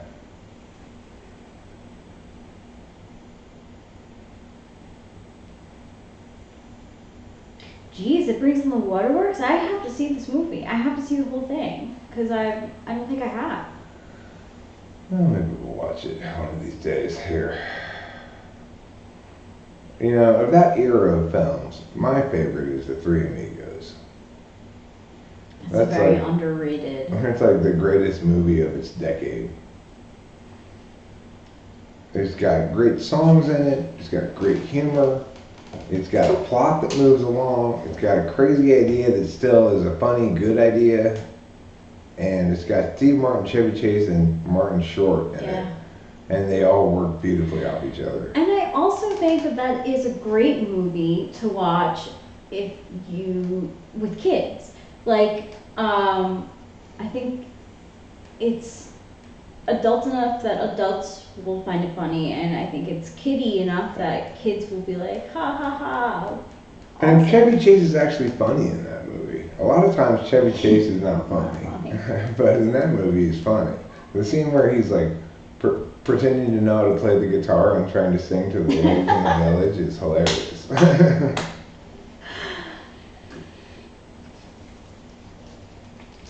I do have favorite movies. So like, I really like Ghibli movies. There's this one called Whisper of the Heart that like I have like a really like big soft spot for. I was talking about Three Amigos, Congressman. Yeah, Three Amigos is a great movie. I also like Eternal Sunshine for the Spotless Mind, even though that's a sad movie. Are you saying Three Amigos is kind of un-PC? I don't think so. It's making fun of, like, 30s era movie making where they cast white people as Mexicans, you know? Yeah. It's not exemplifying it, it's making fun of it. Isn't Eternal Sunshine C.G. O'Connor just so good? It's just so good. I used to get criticized for saying that it was my favorite movie, but it's so rewatchable. I don't know, it just has a lot to do with human. You know, one of the best movies I've seen that's not a new movie at all was that old movie we watched about the comedy filmmaker who learned that he should just do comedy and not do message films. Oh yeah. That was so good. And it starred this like a bombshell actress, but she was playing kind of like a tomboy. Veronica Lake. Right. So yes. it seemed like an odd casting, but she actually did a good job with it. And it had one of the most powerful endings I've ever seen in a movie. It was incredible.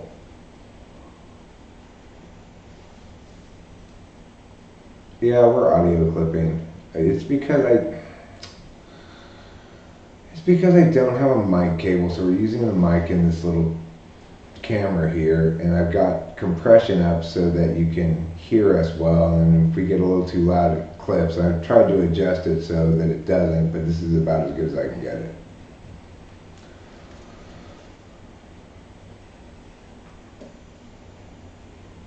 Other favorite movies, let's see. There's a movie I haven't seen in decades, but that I remember liking a lot when I did see it. A Japanese movie called Tampoco. Dave Porter and I used to go to see art films at the art film place that used to be around here.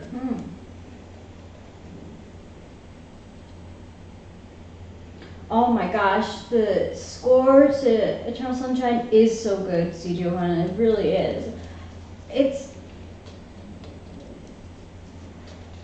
It's not watchable for every day because it's sad, but it's also not totally sad because of the way that the ending is. So it's very up to, so the end of Eternal Sunshine is very up to the viewer to decide what happens with the characters. It's like the Mexicans don't get that the three amigos are just film stars. They think that they're actually heroes. The three amigos don't get that the Mexicans are actually hiring them to solve a problem, not to put on a show.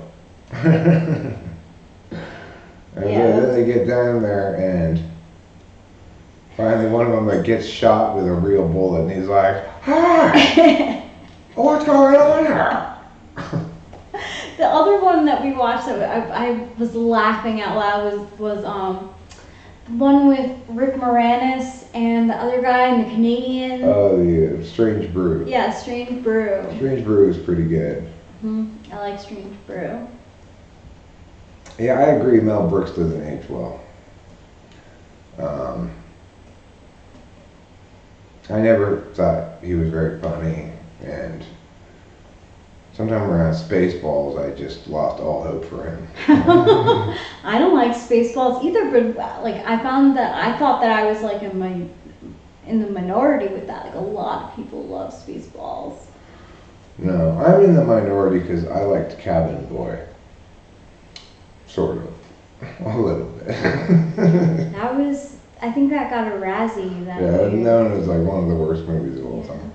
But I kind of liked it a little bit. It was weird, you know. It was a very weird movie. Did we watch it together? Yeah, we watched it. Rick Moranis is alive. In fact, they're making a new Honey, I Shrunk the Whatevers. Yes, they're making a new Honey I Shrunk. I think it's Honey I don't know what it's called. I forget. I saw the name. Honey, I'm old now. Yeah, really.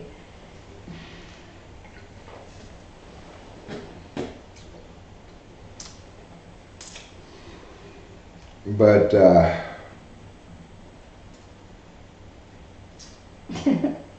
Boba Fett. other films that I like a lot. I really like Thor Ragnarok. That's a good movie. It's one of my favorite movies of all time. It's such a good movie. Films time travel. Yeah, Back to the Future was quite good. Yeah, Back to the Future is a good movie. That's a good movie. The first one. I like the second one too, actually. You take your damn hands off her. What are the... Getting Kristen Glover, is that his name? To play Michael J. Fox's dad. Such strange casting. Yeah, that is. He's such a weird actor. Yeah. You know? Well, then it is. Yeah, Ragnarok was very funny and very action packed too. And Nightmare Before Christmas is one of my favorites. one of my favorites too. But I continue to recommend if anybody gets a chance to see it. I think it's on Hulu. Watch Future Man. Yeah, Future Man. You see, Jay, Future Man manages to be hilarious, avoid all contemporaneous pitfalls, and it balances a lot of different things beautifully. Well, that's true, Carmen's travel. Obviously, time travel doesn't make sense, except backwards.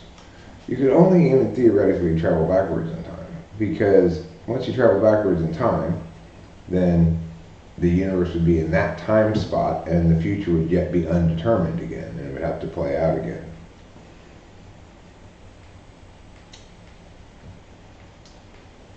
Cool, Rubenar and Acacia Espinosa Vargas. Acacia and Spinoza Vargas.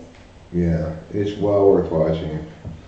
I'm sorry that Rachel didn't get to watch the whole thing with me because I got too addicted to it and just plowed right through it. Yeah, but I feel like you're okay with watching stuff that you like again, right? Yeah, yeah, we can watch that one again. Or it could be something where if you're out and I'm home, I could watch. Yeah. So we started watching Wednesday on Netflix. Yes, It's pretty good. it is pretty good. I wouldn't say it's fantastic, but it's pretty good. Mm-hmm. It's pretty watchable.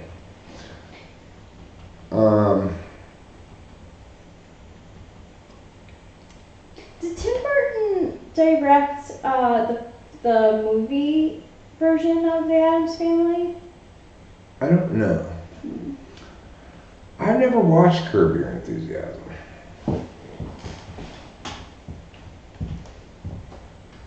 So, I'm not sure if I'd find it funny or not.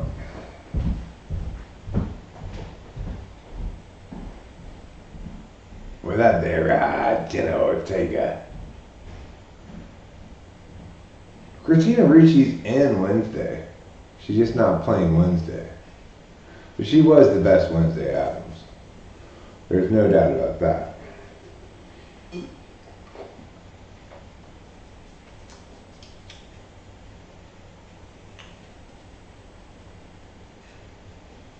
Fukoki would have been a good Wednesday Addams.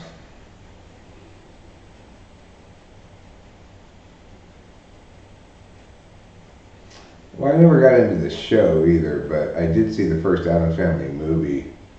I think I saw the second one too. I think they were both quite good, actually.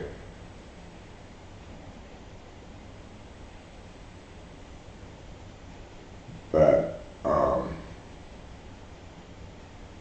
think it's interesting that they made a movie out of the Addams Family, but not out of the Munsters.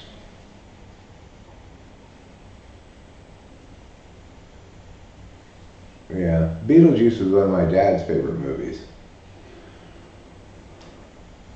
My dad really liked Beetlejuice, and a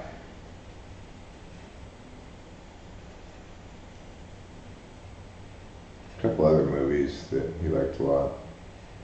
Oh, they did? They remade Monsters into a movie on Netflix? Well, you know. Because I remember watching The Munsters as a kid on reruns, but I never saw the Addams Family on reruns. I don't know, maybe they just didn't show it around where I lived or something.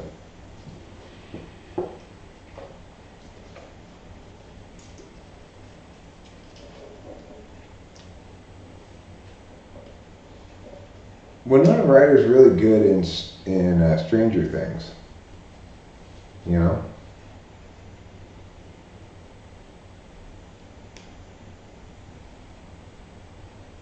And the girl who plays like the autistic girl in Stranger Things, she's a really good actress. That character changes a lot over the course of the show, and she does a great job with it. I think all the kids are great in that, you know. Yeah, Winona Ryder is good. What's funny is that time way back when she got arrested for shoplifting. Like, come on, Winona Ryder. You must have plenty of money. Why are you shoplifting? Yeah, the girl who was bald in season 1, I guess, is one way to put it. Or not quite bald, but yeah, buzzed down so she had like a army haircut, you know. 11, right.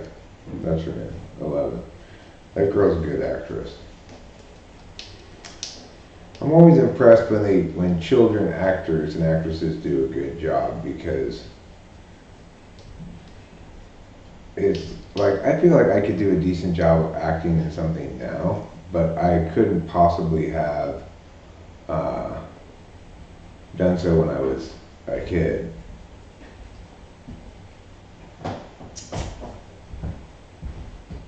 Yeah, I guess they get a lot of NFJs.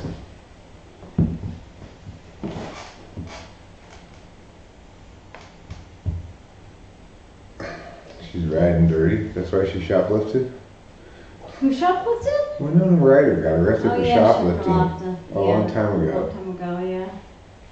Short Round was a great actor. I wonder if he still acts. Me too. Short Round did a great job in multiple things that I saw as a kid. He was great in Goonies. He was great in Indiana Jones Part 2.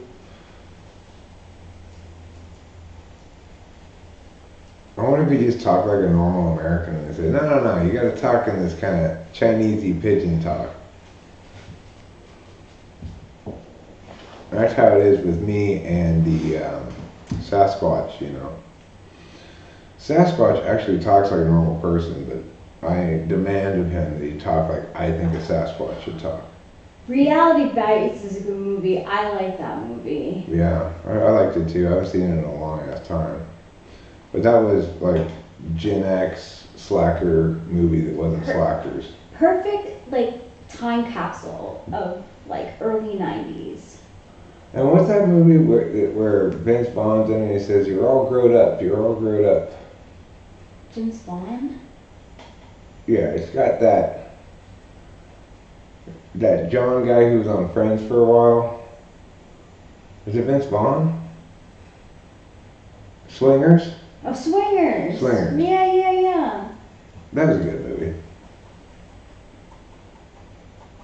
Although it had some cringy moments where like he texts the girl too much and stuff, you know?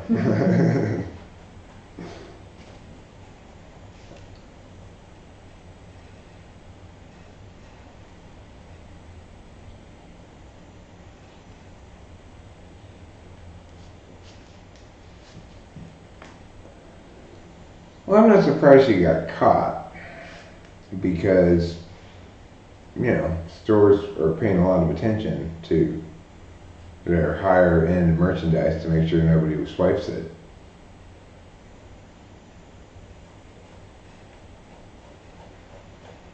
Yeah. He was also very good in Wedding Crashers. Wedding Crashers was a great movie. Yeah, that was.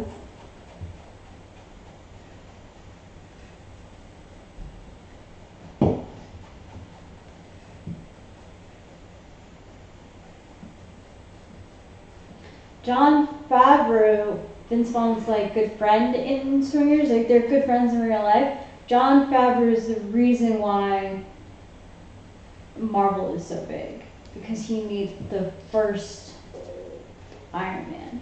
Did he? Mm-hmm.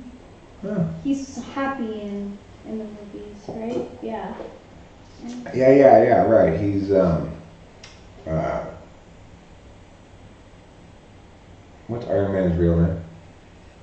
The actor? Oh, Robert Downey Jr.? Yeah, he's Robert Downey Jr.'s helper guy. Mm-hmm. He's been in a lot of stuff. I like a lot of stuff that Will Ferrell is into. Oh yeah, Will Ferrell's fantastic. Yeah, like I like Anchorman. I really like. Anchorman was great. Yeah. Step Brothers Step was Brothers great. is great. Step Brothers was like.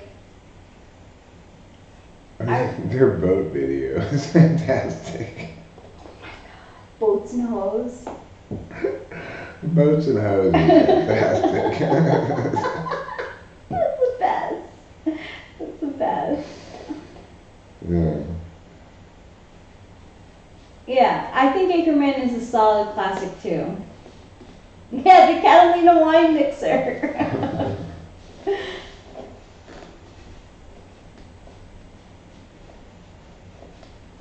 You're torn over Owen Wilson? Hmm. I remember liking, I think it was him, a lot in the Royal Tenenbaums. He was.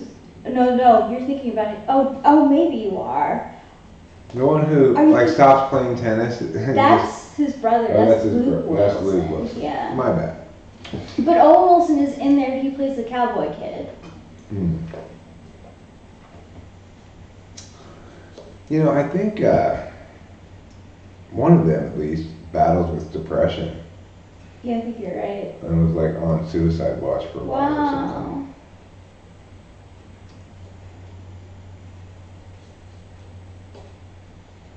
Have watched Spirited yet?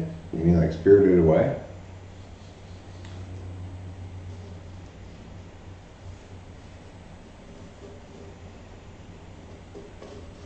Royal Tenenbaums was Yeah, great. that is a great movie. What was the movie where the guy says, I don't know if this might have been the same movie, where the guy goes, nice nurse's outfit. And the other guy goes, these are OR scrubs. And the other guy goes, oh, are they? That's Rushmore? Oh, is that Rushmore? Okay. I don't know. Maybe. I liked that movie too. I don't remember much about it, but I remember thinking that scene was hilarious. Some of Will Ferrell's best work is actually done in a couple of Saturday Night Live skits, I think. His old Prospector is fantastic. Oh my gosh, he was so. Oh. In a skit that was doomed to just crash and burn and fail, instead it rose to triumph because Will Ferrell was so hilarious as the old Prospector. Yeah. Gus Chiggins. CHIGGENS.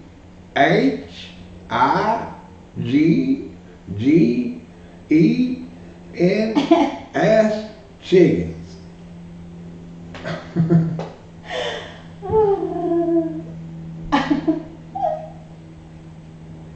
Royal Tenenbaums was Ruben's first date with an ISTP girl in high school. Nice. What do you think, Ruben R., what do you think of ISTPs? Do you find them to be a good match for an ENFJ?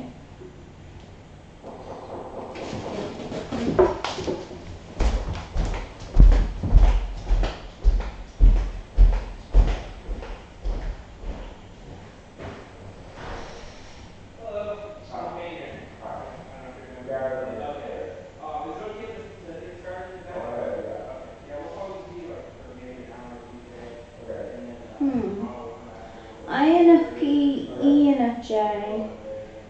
Hey Elijah, how's it going? I said I don't have the number offhand. I said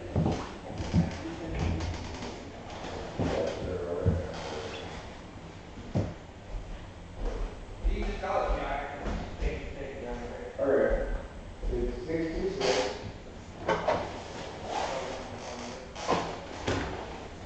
Oh, Well, it'll be easier because it's a PDF file. So let me fix it. okay. It's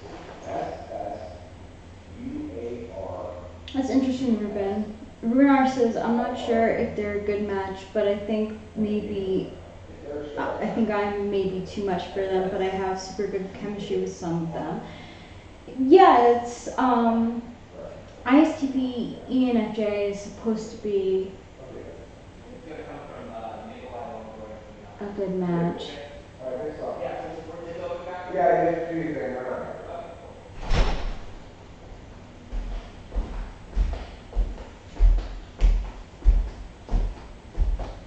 Okay, cool. The painters are here. I didn't even know they're coming today. That's, Well, unfortunately, we moved in here, so yeah, we don't have to worry about them. no, that's good.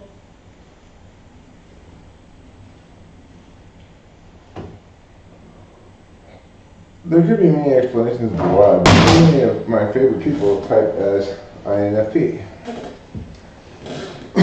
Well, you know, I'm increasingly thinking Rachel's psychiatrist is an INFP instead of an INTP. Even though he handled his battle with me very well in our first meeting, he handled it like an INTP would, you know. Which is to say, he lost, but he put up a very good fight.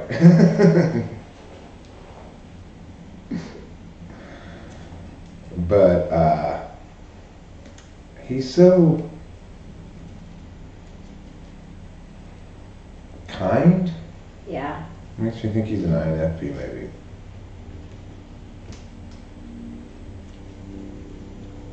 Anyway, he was right.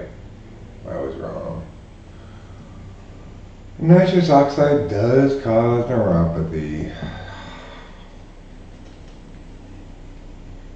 It's like, listen, right people in the world.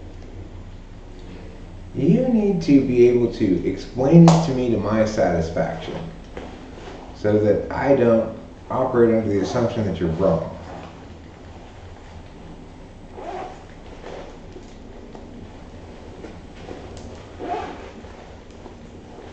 And it's like, no doctor is ever going to be able to tell me meow, meow, meow, meow, meow, without me asking, okay, give me the whys, hows, and what fors of it, you know? And they don't like to do that, but Rachel's psychiatrist is willing to do that, you know, to the best of his ability. Yeah. Like, he got pretty, I mean, this is very mild. He got pretty, frustrated with me yesterday because he asked me how I was doing on the gabapentin, and I said that I was still feeling my symptoms, but I didn't, you know, tell him why. Yeah. And then he's like, all right, well, he's like, if you plan on getting blood work done, it's going to be very costly for you, so you should get health insurance. And then you'll get a primary care doctor, and it will be expensive. I was like, okay. I don't mean to be. We might get health insurance, but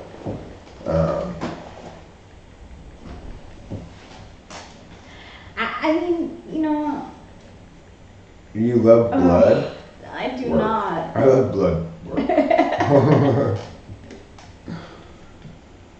Yeah, Medi-Cal, that's, I mean, I filled out all this stuff for, You know what's fucking crazy and funny and ridiculous is we can probably qualify for all the poor people shit. yeah, we do. Because I'm one step removed from all the money. Now that my mom's dead, I'm not POA over anybody anymore.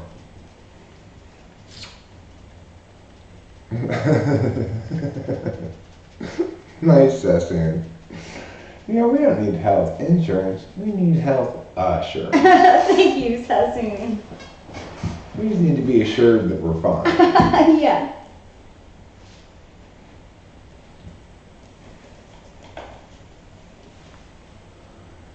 David Lynch is not an INFJ. No.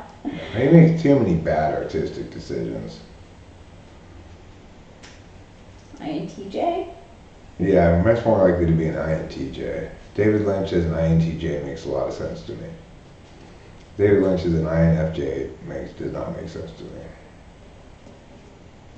INFJs care a lot about aesthetics. Yeah, they do. Wes Anderson is an INFJ, makes sense to me. The way that he's got all of the, like all the things that he's filming, they're all like color matched, and it's got a very kind of look to it, you know? Yeah.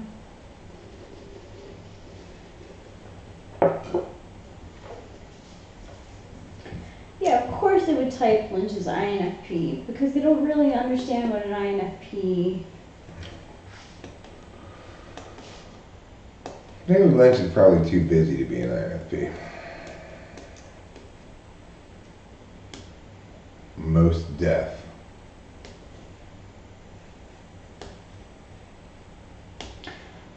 I see him as an INTJ because he's still very intellectual. But it's like TE intellect. Yeah, I think David Lynch does a lot of work that, you know, he does more work than I'd expect an INFP to do. INFPs aren't that driven. It's like once an INFP is financially secure, they don't necessarily want to go out and do a lot more work, you know? I mean, so if Winona Ryder is an INFP, that would make a lot of sense because she worked really hard in the late mid 80s to like late 90s, and then after her getting arrested for stealing, she fell off the map for a while. She kept it low key. Did anybody ever ask her about that in an interview? Like, why did you do that? What was going on there?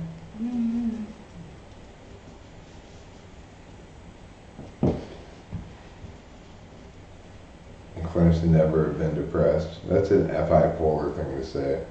FI polar people don't even recognize when they're depressed. They think, I sure am sleeping a lot.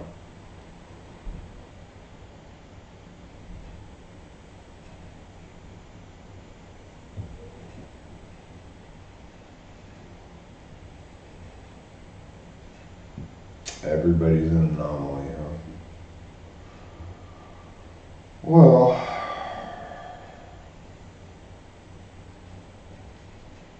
you know, there's this word homily, which means like an aphorism, a bit of old wisdom. Homily? Yeah, you don't hear that word that often, homily.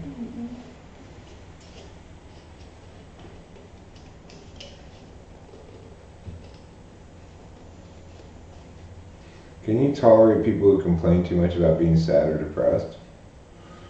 I don't really notice very many people like that. You know, I remember when Cameron told me he was depressed, but he had a lot of good reason to be depressed. You know, I remember when my dad told me he was depressed, it was a couple weeks before he killed himself. Other than that, I don't really have a lot of examples of people telling me they're depressed. Sometimes in streams, people will come in feeling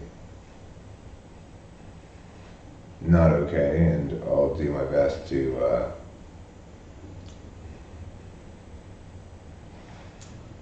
reassure them that things are going to change, you know. This too will change. This too will pass. That's the reality about whatever it is you're feeling in the moment. That's the reality that the pro-enlightenment crowd doesn't like. That your identity is subject to moodiness. It's subject to being impacted by circumstances. That there's no healthy expression of humanity that doesn't feel the impacts in their lives. And that if they were to attain that, it wouldn't be enlightenment, it would be an inhuman detachment that's reflective of an incomplete life, you know? So, the important thing to remember is there are no simple, easy outs, like enlightenment. You can't meditate your way out of the human experience. You can't take spirit journeys on drugs out of the human experience.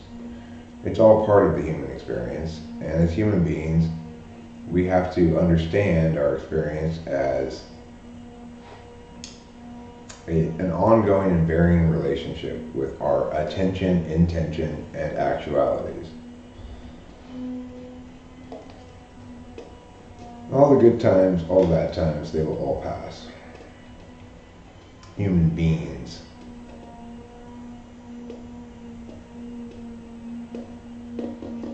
I was telling Eric that I was listening to like either numerology, I think it was numerology,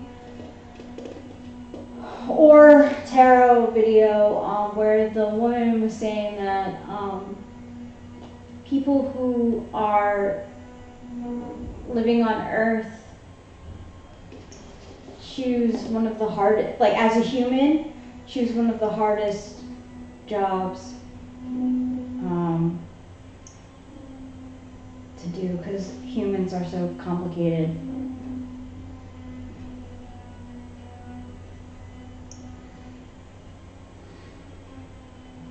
Yeah, I mean, being a human in the world is incredibly difficult. $1,250. That's how much the paint is going to cost.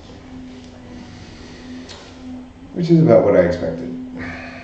So, not a huge big deal. So sorry about those checks being in the...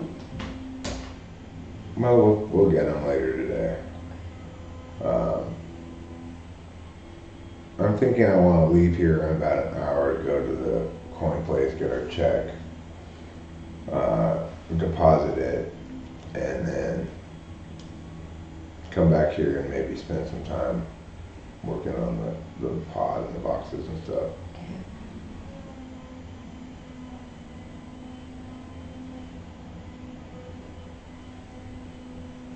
Do you honestly feel like you have to work to TI in a sense? Well, I mean, it's a deliberation function. It's a process of effort and attention. So, if you give me a complicated TI question, then it's going to take me some time to work through it. You know, it's the nature of a deliberative function is that it takes time to attain a conclusion. It contrasts us from knowledge functions, which are instantaneous. Not always. Sometimes you have to go, what's the name of that man? Like I said with swingers, finally it came to me. You know, I started talking about it and finally the name came to me.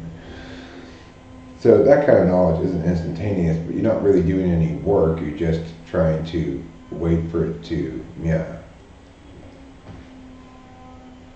So, CJ O'Connell, do you relate to TE more than TI?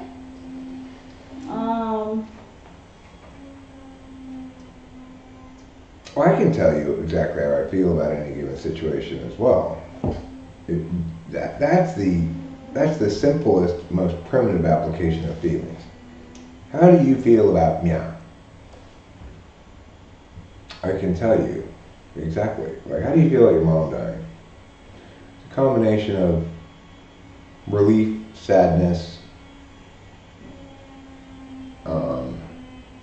gladness that all the complications are over, you know, and a little bit of dread about having to put together funeral services and stuff like that. I can tell you how I feel about things, no problem. It's just that there are a lot of things that if you were to ask me how I feel about it, I'd say I don't really feel anything about that thing, right? So, like, I don't really feel anything about the issue of abortion. I have positions on it. I have statements I could affirm. I have mostly positions on how it ought to be argued about and what's wrong with the contemporary way of arguing about it. But I don't really have any feelings about the issue at all myself. I don't feel strongly about it, you know. After all, I'm not a woman, so it it's not something that matters a lot to me personally. It's like when Rachel said, well, what are we going to do at the dentist's office for girls who want to pee while they're getting dental work done? I said, I don't care. I don't care about whether girls can do this or not. The only time I care about Rachel's menstrual cycle is when it happens to coincide with a time when I want to have sex. And I think, guess I'll have to wait a few days.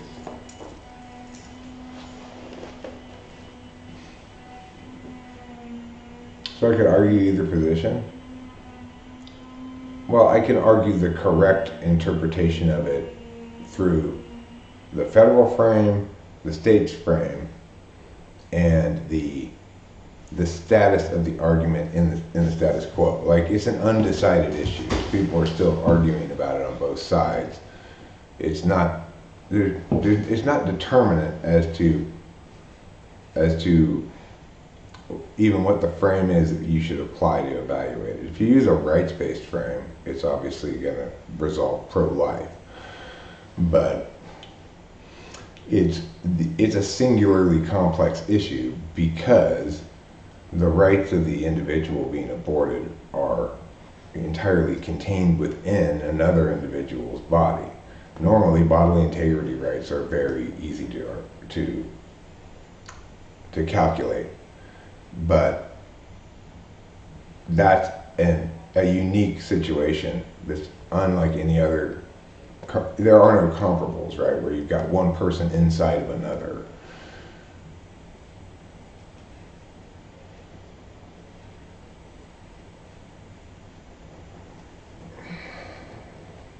Well, the thing is, like Joe,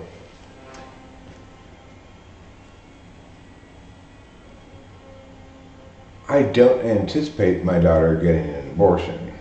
And regardless of what I think about it, mostly what I think about it is that people who currently have positions on the issue are lying to each other constantly and pretending as though these things are resolved that are not resolved. And I find that frustrating. Because if you're pro-abortion, you're just going to scream that women have an absolute right to abortion as though that point were resolved, when it's absolutely not. And if you're pro-life, you're going to say the entity inside the woman has an absolute right to life, as though that issue were resolved, and it's definitely not. So there's your problem. You got people lying to each other.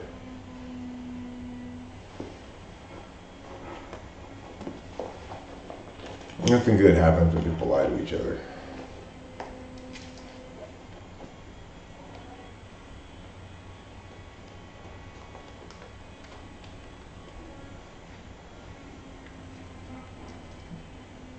And you know, people just use the issue to avoid thinking about politics in a complex way.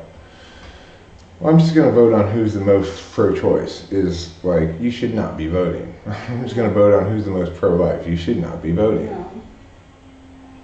Don't vote on wedge issues. Vote on actual competencies. No, I don't think it's good to vote on wedge issues. Kierkegaard's great. Kierkegaard's my favorite philosopher. Schopenhauer's garbage, frankly. You run Schopenhauer when you want to do an impact turn on terminal impacts. It's good that humans all go extinct. That's Schopenhauer.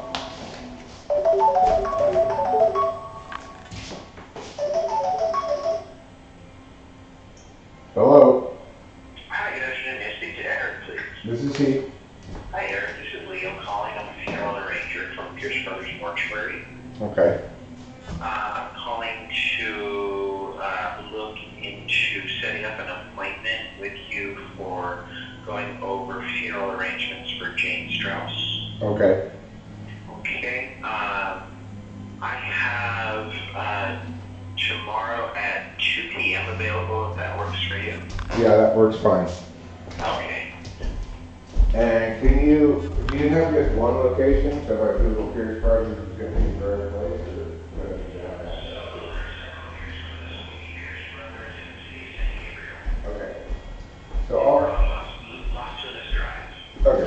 see you tomorrow at 2 o'clock at Pierce Brothers in St. Gabriel on West Union Street. Correct. Yes. Okay, I'll see you All right, then. thank you, Eric. Thank you. Bye. Bye.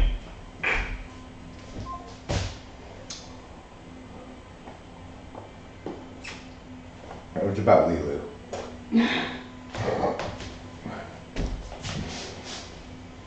They said they're dissatisfied with the funeral we had. And they want Oh man, to have well, he a was bigger funeral. a great crayfish. Eric is clueless again. How am I clueless again? I mean, it's just a matter of whether things make sense, okay? Kierkegaard makes the most sense somebody can make without having cognitive functions as a metaframe.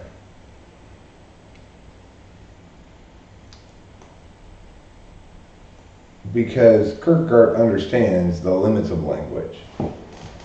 And at the end of his career, in fact, he was basically just writing poetry because he had given up on the capacity of language to convey the meanings he was trying to convey because it's always trapped in its static nature, you know. In order to get past that, you need cognitive functions as a metaframe.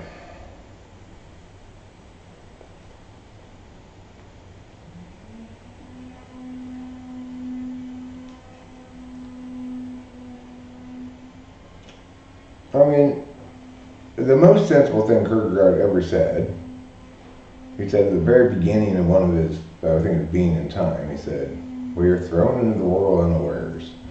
That's the thing we gotta all remember. We are all thrown into the world unawares. And we are making decisions before we have any capacity to actually deliberate and decide things, or even any capacity to intuitively or experientially know things. We're making decisions that impact who we are and how we are for the rest of our lives. And we spend the rest of our lives trying to catch up, basically. Trying to catch up on a mapping sense. Oh, my bad. Okay, you know what? I said Kierkegaard, I meant Heidegger. My bad. Thank you for correcting that. I did not mean Kierkegaard, I meant Heidegger. Yes, I was confusing Kierkegaard and Heidegger. That's exactly right, Congressman. So now maybe what I'm saying makes more sense to you than it did before when I was talking about Kierkegaard. Heidegger is the one that I'm fond of. Are we able to smoke in here? You want a full bowl? Yeah. Yeah, let's use this door open.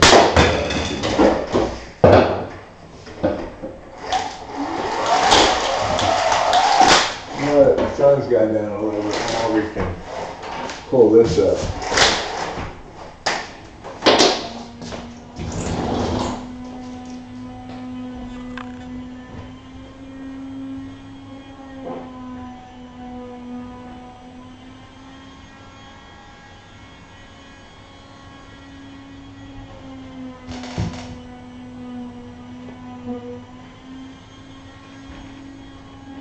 The other stuff that's left on the shelves and stuff?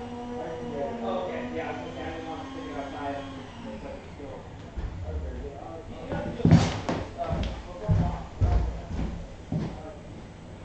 I'll get some more, I know it's mine.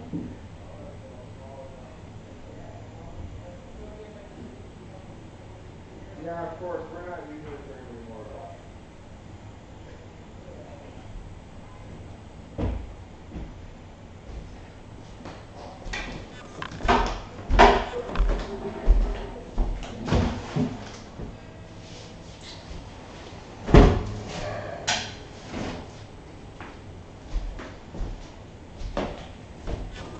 Another thing I gotta do is I gotta go to the gun store.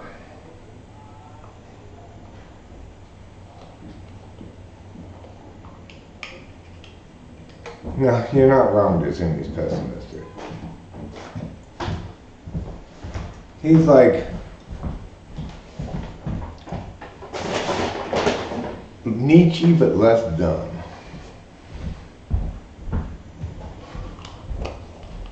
He's like an NTP doing Nietzsche.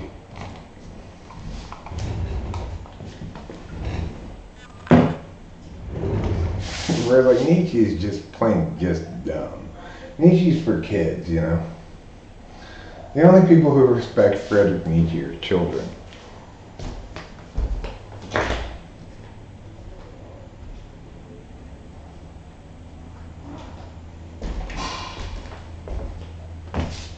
Like, nobody even ever reads Nietzsche in debates.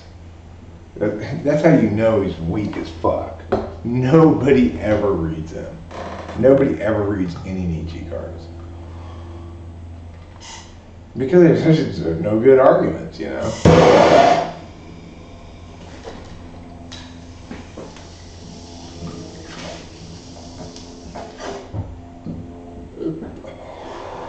If people want to run Nietzsche-style arguments, they read Schopenhauer.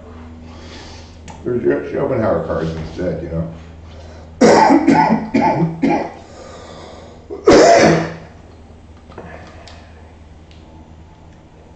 People will even read Zizek cards, but they won't read Nietzsche cards. No. People read Zizek cards when they're trying to time suck you. It's so impossible to figure out what the fuck that guy's trying to say, you know. It's just a strategy like, now deal with this word salad.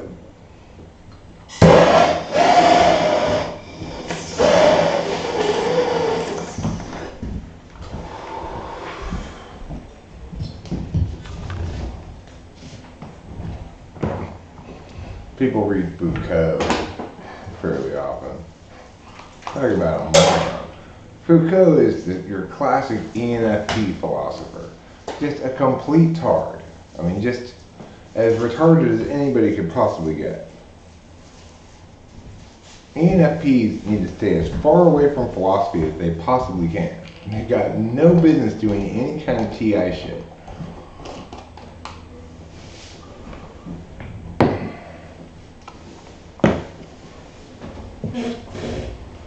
No business whatsoever.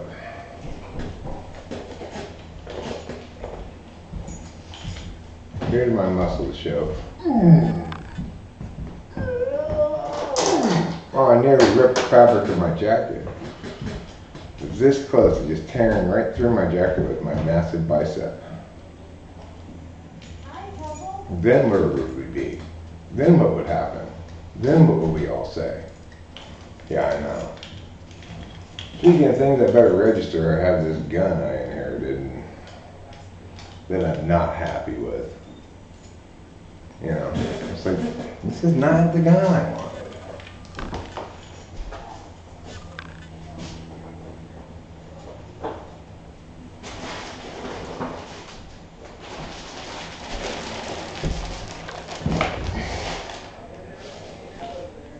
Don't worry, it's unloaded.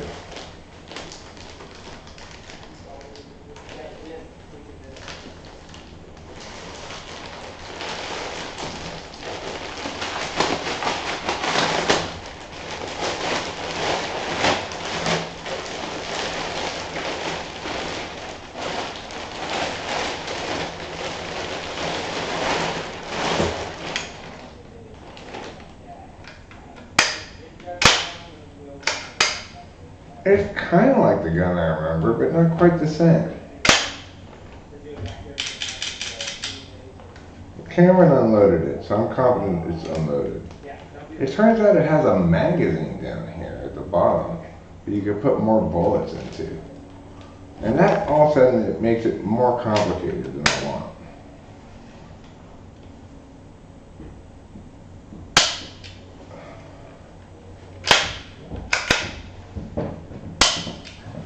Painters are coming back tomorrow. Okay.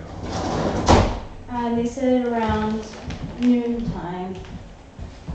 Yeah, so 22 bolt action like I remember, but I don't remember this part down here. And the way I remember it, you had to go up with this or down with this part.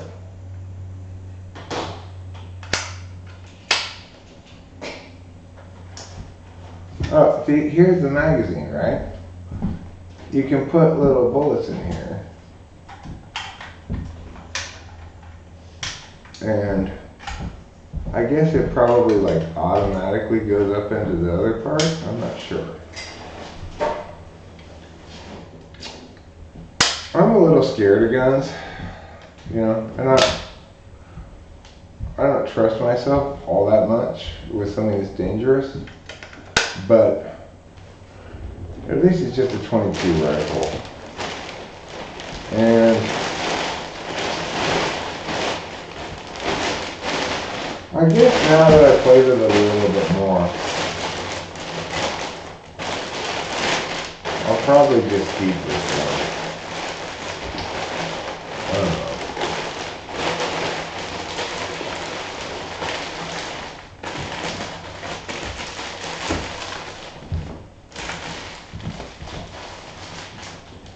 But, you know, I'm not really a big gun guy or anything, you know. It's less tiny. It's substantially less tiny. Yeah. Substantially less tiny.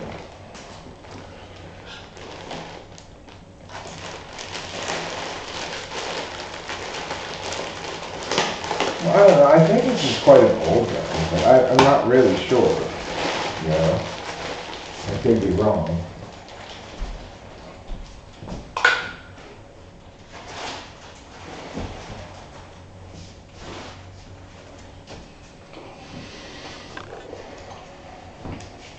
Anyhow, this is what I'm going to do though for sure. If I, for whatever reason, should happen to see a peacock in Mariposa,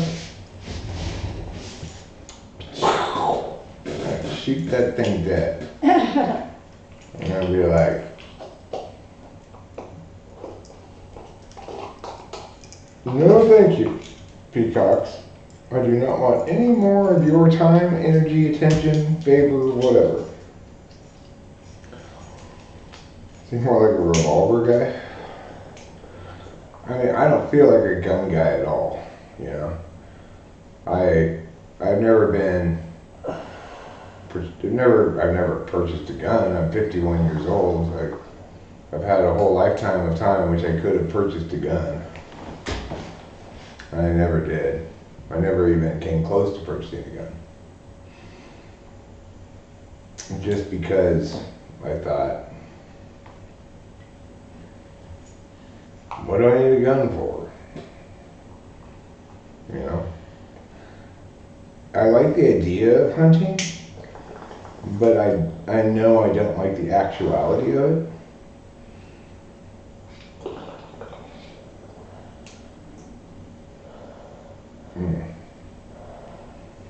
Well, if it's got a clip, you could lose that.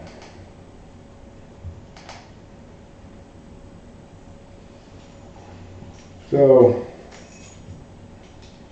it turns out the action on that's fine. I was actually thought it was like stuck or something. The only thing that I was wrong about is just, it doesn't go up or down. It just goes forward and back. So, I was just trying to move it the wrong way. I don't know anything about guns, Yeah. but for some reason I feel like TE Polar wouldn't like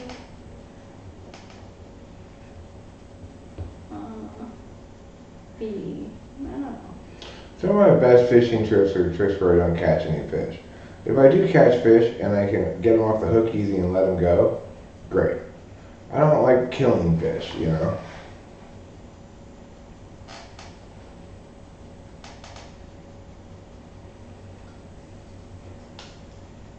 Well, I'm not going to any airport with that gun. I'm not going to take it on the plane with me.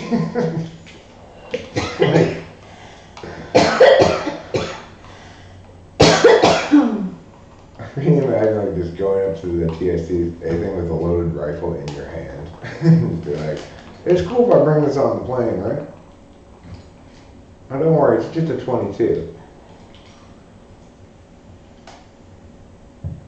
No, you can't bring it on the plane. But it's loaded. It I'll be ready to shoot it if need be. No, sir. We don't want you shooting your gun on the plane.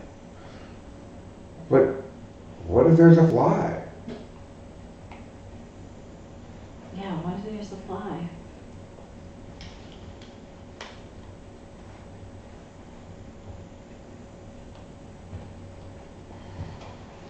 It seems to me being particular about the particular ways in which people are particular about words. CJ?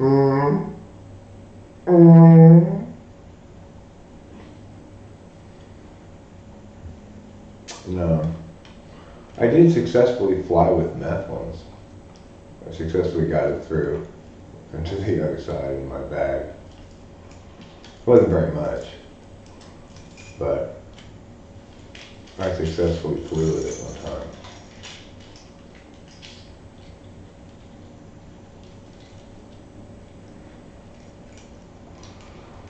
No. I mean, that only happens occasionally when somebody's using words so inaccurately that I actually misassume what they mean. By and large, I don't operate under the assumption that people use words well. I operate under the opposite assumption.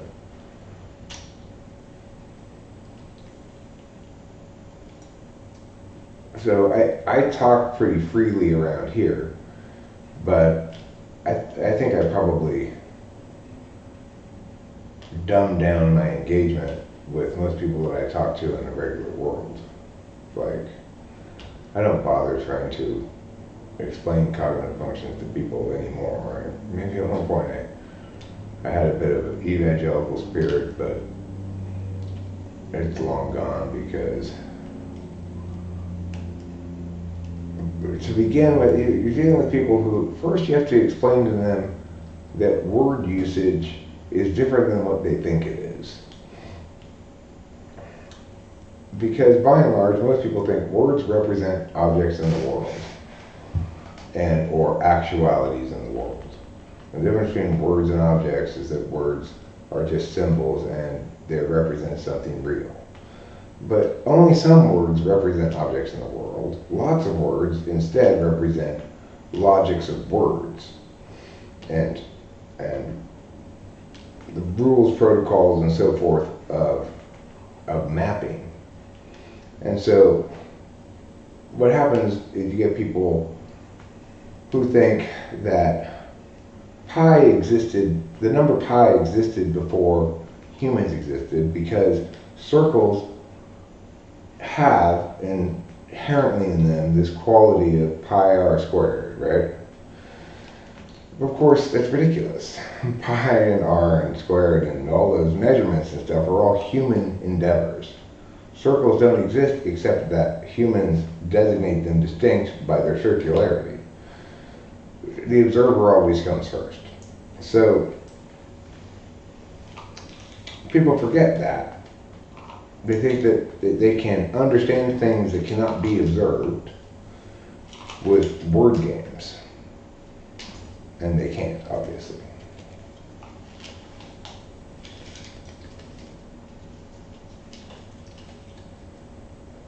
I think CJ is an ENTP, but it's conceivably possible that he's not. I will type him at some point and find out. It wouldn't shock me if he turned out to be an ISFJ. Conceivable, you know? I would be more surprised if he turned out to be an ENFP than if he turned out to be an ISFJ. Even though he seems much too ideationally loose for an ISFJ. But still, I would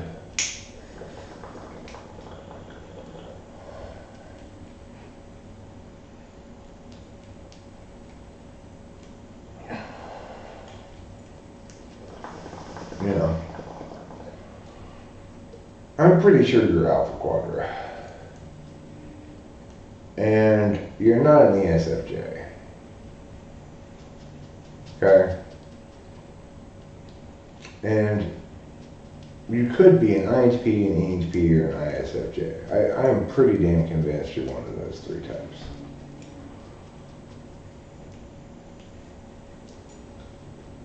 I just don't see you as FI, dude. I think you can cut out all the FI types right now. Do you see CJ as an FI type? As FITE or TEFI? No. I don't. But let me see the alpha and beta quadrant right there. And you're also not NI, obviously. But you're obviously not NI. So that narrows you down to alpha quadrant. And you are not an ESFJ. He's not I. No. You seen his dreams? Yeah. They're even His taste is more haphazard than mine. Yes.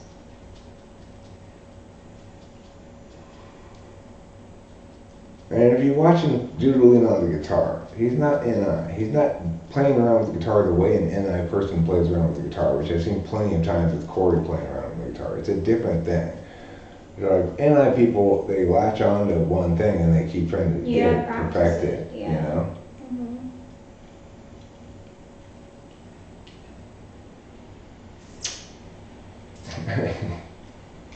Thank you for indicating that your disclaimer was pure FE. We appreciate that. Yes.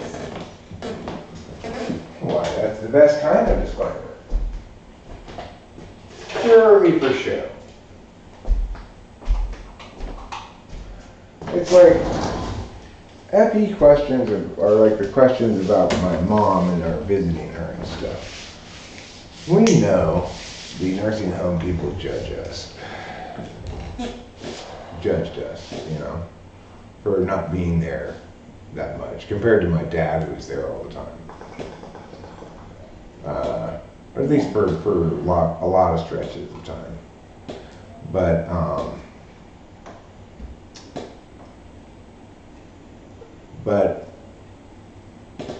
people process death differently and different deaths in different ways, you know. For me, since I'm so much about meanings and words and such, when my mom lost her ability to engage with meanings and words, from my perspective, she basically died then.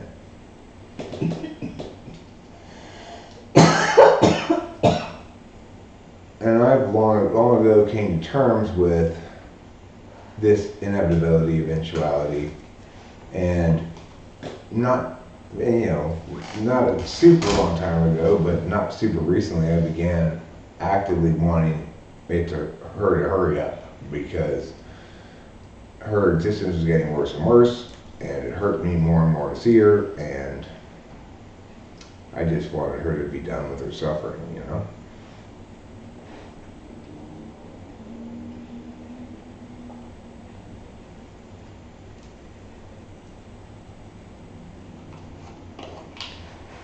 So, if you're working there, though,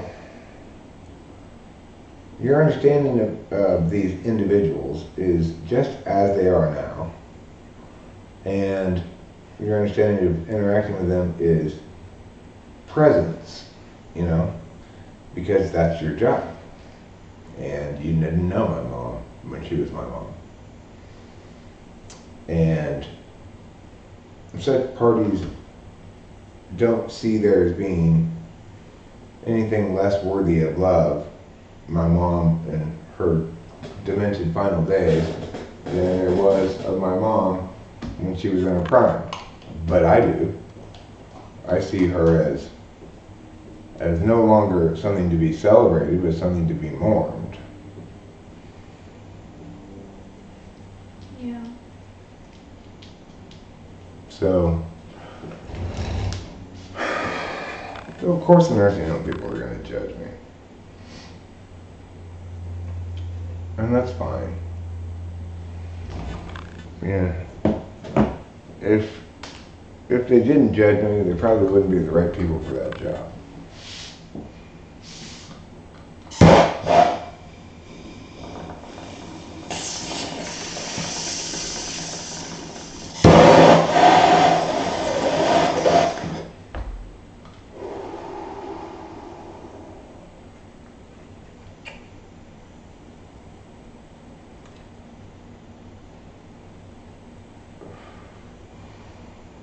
Ah, that was a good bone rip.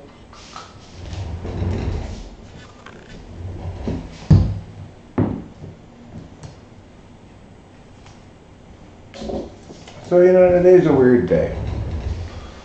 I'm glad we got the handyman done. Yeah, but the lights in the like our bathroom where the shower is works now. Good. Good. They should all be brighter too. Change all the light bulbs and some of the light fixtures. And fix both toilets.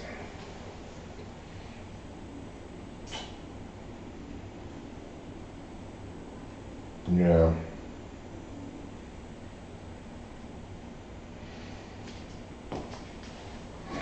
A lot of expenses, but they aren't so bad because they're not unanticipated. I knew we were gonna have to put some money into this house before we sold it, and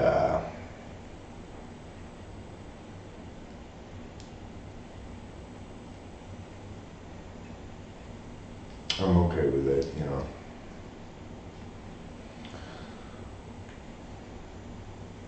We got $1,250 for the painter coming up. We got $3,500 for the stagers. We got some amount of money for the cleaning ladies, probably like $500 or something. But then I think we're done with pre-listing expenses. So that's good.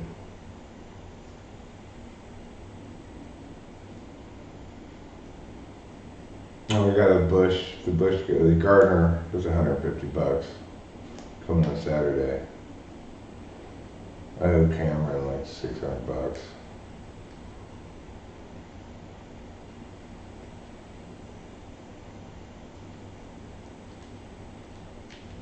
So,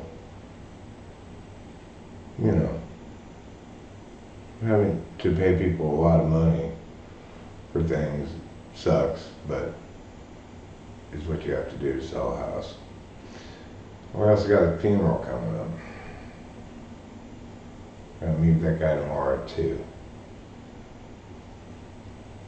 You gotta remember that.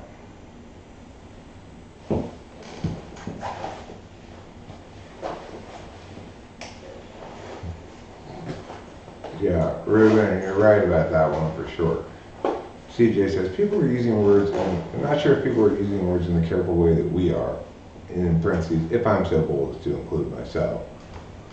Right, well, that's very TI careful and very FE careful.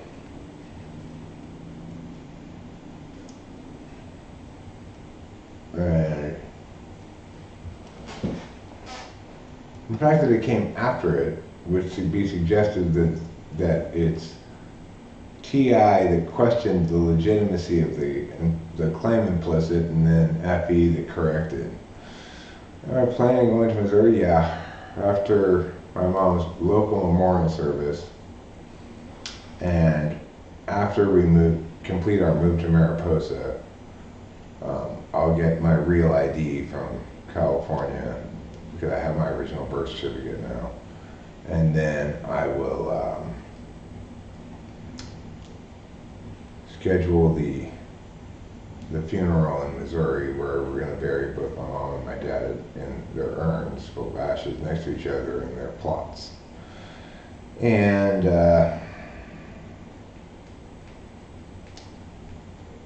the exact timetable of that is a little up in the air because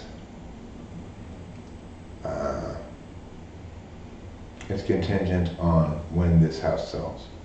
I expect this house to sell fairly quickly, within a couple of weeks. Mostly just because we're at the very bottom of the market in this little housing neighborhood. So that makes us like the most affordable option for everybody who wants to move in here.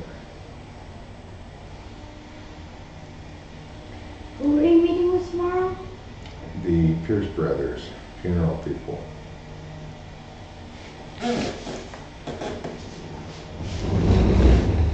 I don't know, but I'm not going into Kansas anymore. If he's in Kansas, I'm not going to Kansas because I could be arrested if I went to Kansas, and I don't want that to happen. I'm also not going into Oklahoma. I've got 2 states that are off of my list because of my past engagements with those states. Oklahoma and Kansas. Well, I'm not crossing Kansas state lines is what I'm saying. I'm not going into Kansas.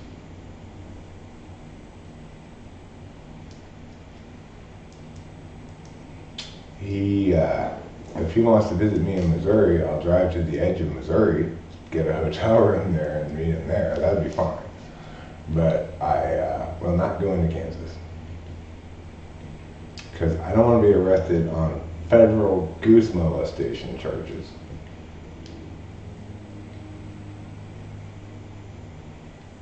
Initiated by the state parks, you know, whatever they call it in Kansas, a game, fishing game, you know. Oh, you did? That must have been fun. Yeah. Taylor's lots of fun.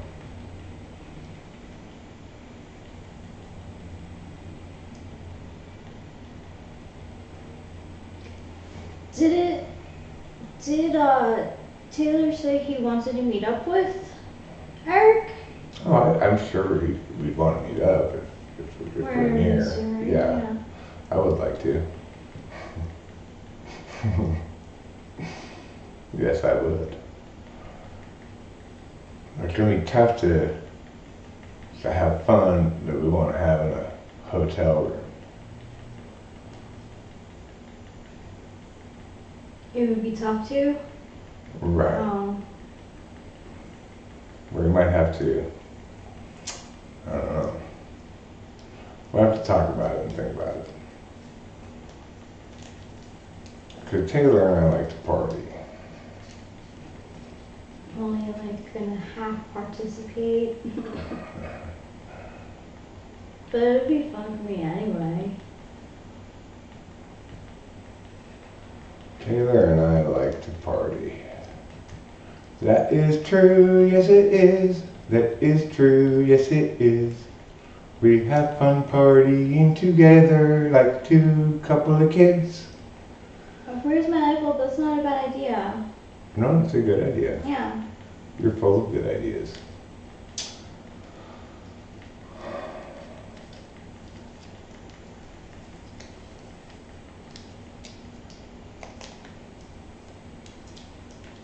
Did you sing, I'm going to Kansas City, Kansas City, here I come.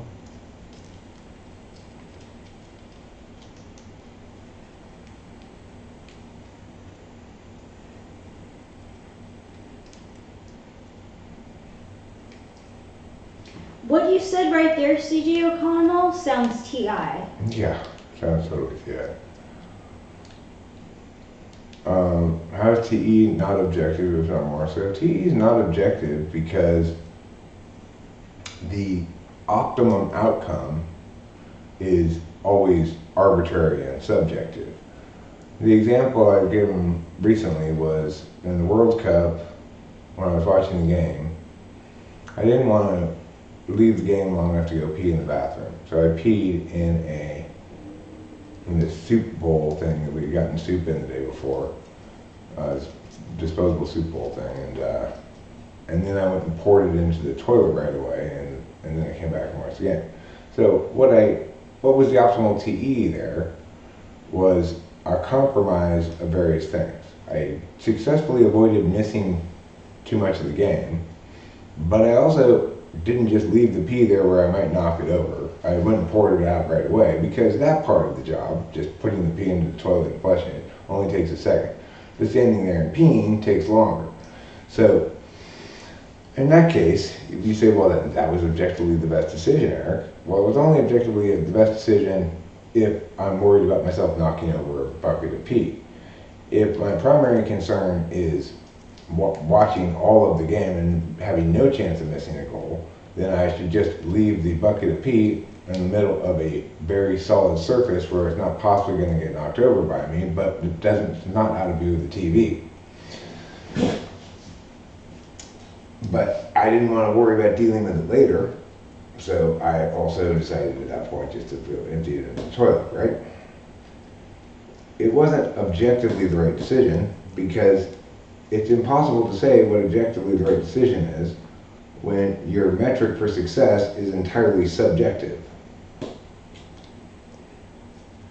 And all things that can be TE'd are subjective matters.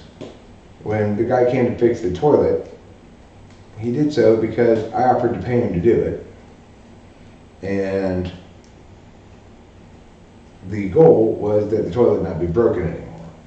You might make statements like, well, it was objectively so after he was done that the toilet was not broken anymore, and that would be fine. But the objectivity did not come into play in terms of the TE, right? He needed a certain part, he went and got that part. There's no objectivity or subjectivity involved in it. Remembering that objective and subjective refer to either people's deliberative calculi or data, external data. They don't, and that's not a deliberative calculation. That's just a knowledge that this, oh, it needs a T17 squirrel hub screw or some shit like that, right? But the point is, it's not that TE is subjective, FI is subjective, and TE gets its marching orders from FI. So TE is rather neither objective nor subjective, or a combination of both in some sense. If I'm turning what I know about how to fix something into a set of instructions for you, then I'm ordinating out steps that have to be done in a certain order for you to complete the task. But in that case, what I'm doing is I'm disseminating what I know how to do into a communicative representation of such that is designed to teach other people what to do. In that case, of course, you're using language. Anytime you're using language to accomplish things, you're back into TI land, you know? I mean, TE can be the boss of FI, but the point is, in either case, for TE to be effective, FI has to know what it wants.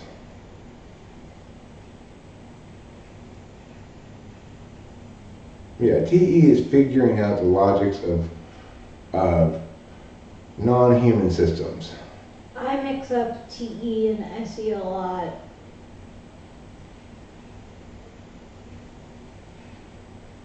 TE is the dynamic dance of figuring out a problem that's equivalent to the dynamic dance of talking to another person and coming to a resolution of a problem. If you're doing it like, okay, you and I are mad at each other because of this, one person says like, you know, I'm sorry I said that, I shouldn't have said that, and I say, you know, I'm sorry I did this, and then we make up, and I say, and here's why I was wrong, and they say, here's why I was wrong. So that's like, and the FE equivalent of fixing a broken refrigerator. The dynamic dance for the refrigerator has to do with what's actually in front of them, you know, these refrigerator parts that are working or not, and this brand of refrigerator, and this system of defroster and whatever, you know. Things are, well, look, to say something's objectively practical doesn't make any sense. It's like things are practical, right? To say that they're practical means they're useful for our goal. Being accurate about things' utility is not the same thing as being objective about it.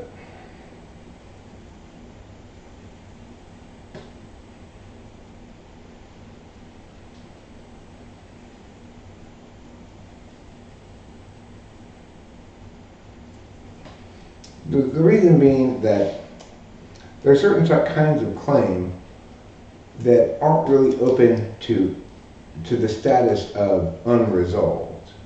Like, what part do you need for this toilet thing on the floor? You need to replace this washer. There's a certain kind of floor washer that goes underneath toilets, you know? It's not possible for there to be an argument between people about which is the right part to use. It's the one, you take the one out and you take it to the store and say, I need a replacement for this thing. And they get you the same exact thing, right?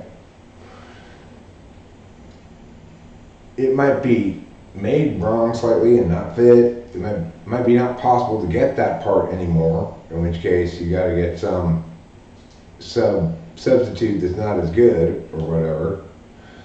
But you see how it's not a matter of objectivity and subjectivity? Nobody has to put aside their biases in this matter. Because the actualities of it resolve the matter without any kind of deliberation. The toilet either works or it doesn't, you know?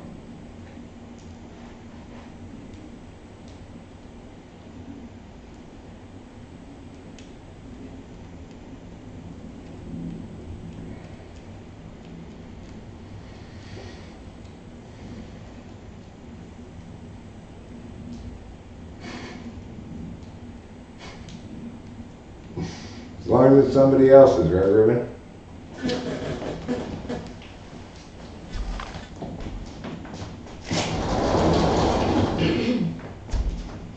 I'm gonna go smoke a cigarette outside.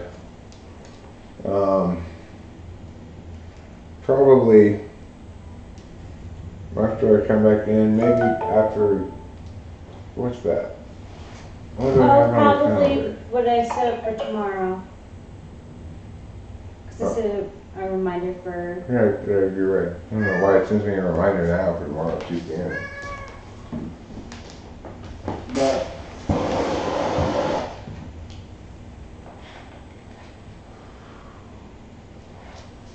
probably after I smoke the cigarette, maybe play a song or two on the guitar. I think we should go to the coin center, get that check, deposit it, come back, try to find your checkbook maybe. It's like in the bottom big tub. Okay, cool.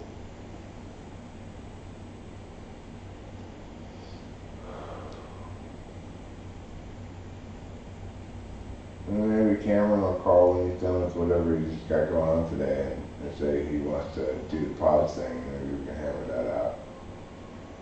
Yeah.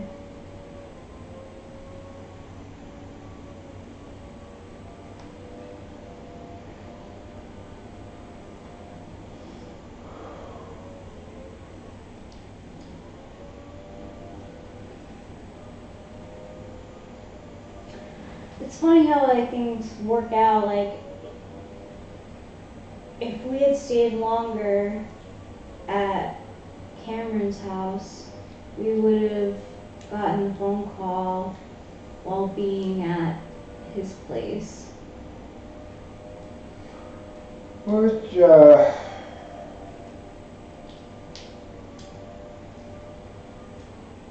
wouldn't have been all bad, you know?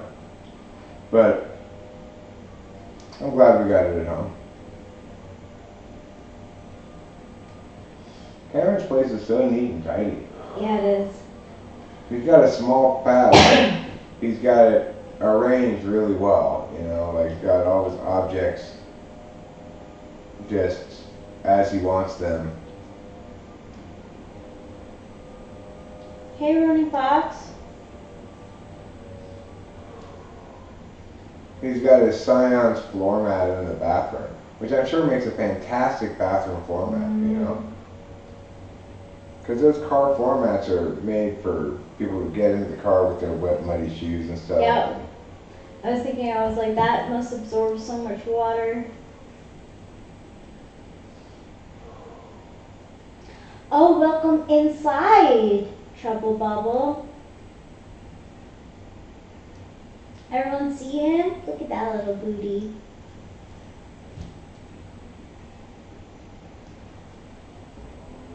Horse number 1 says, at Winston's mom, by the way, here's the blackthorn mark maker I mentioned.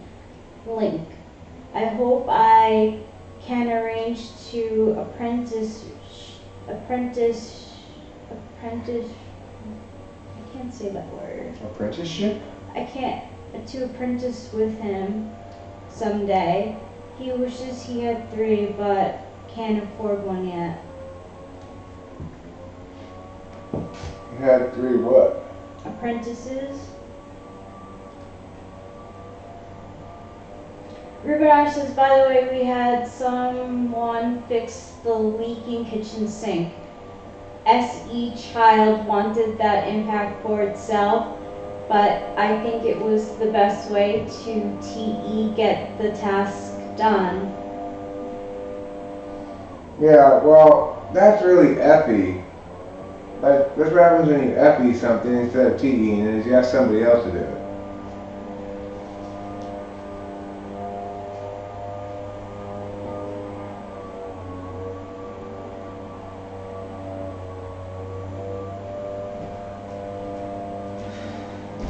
Such matters might be matters of TE calculus, I guess. But in that instance, to the extent that I think it was probably giving up on the SE in favor of FE, rather than really an example of good TE. Yes, you paid them. People do expect that to happen after they work for you. It's strange.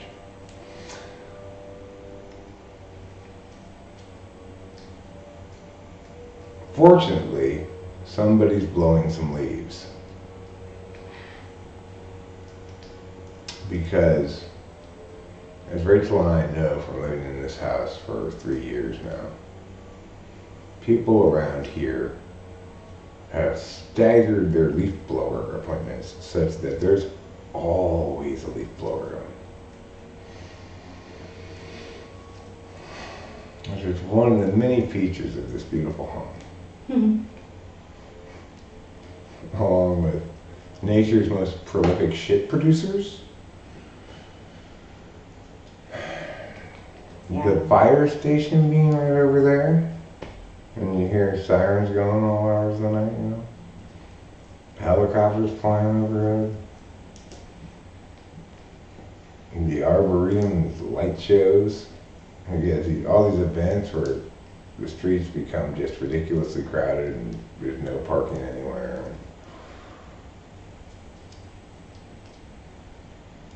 It's only conceivably a good place to live if you've got a little kid.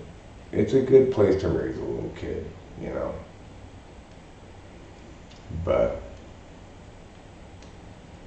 day by day, I hate here more and more. You didn't say that very often. I mean, you've been driving around with me lately. It's terrible. Yeah. It's like, and it doesn't even matter what time of day it is, what day it is. Everywhere you go, the parking lots are all packed, the roads are all packed. You have to wait in line for things.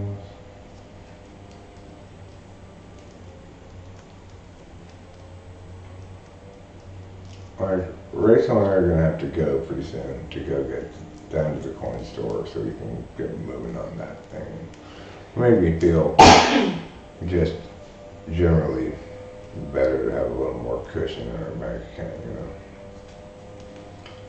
So, we'll do that, and then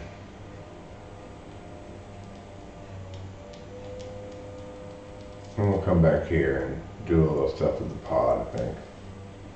Maybe we'll live stream again later. Yeah, I'd like to live stream again. Yeah. We should get some dinner while we're out as well. So think about what you think about what I eat. Just think about what you might want to eat. It's fine. If you need the extra thinking.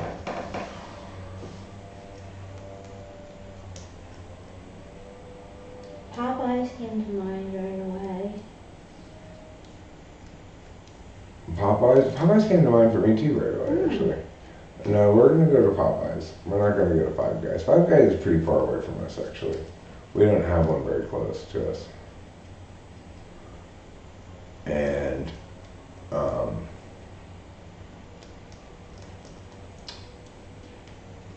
I do like Five Guys, but driving now at like 4 o'clock, like the worst time to be going anywhere. It's gonna be a nightmare on the roads. So I'm just gonna run this errand that we gotta go do, and then come back home and with some food. We'll run 2 errands really. We gotta go to the corner store, we gotta go to the bank, and we gotta go get food. So it's 3 errands really.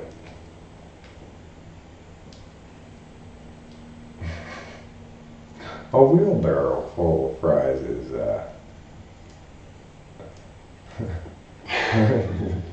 Thanks, Rubenar. Thanks, Ruben.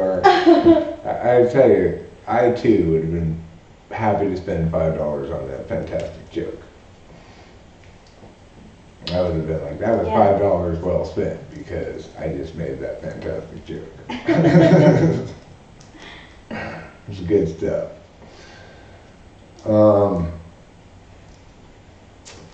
My third slot FE and your first slot FE are shaking hands on this one.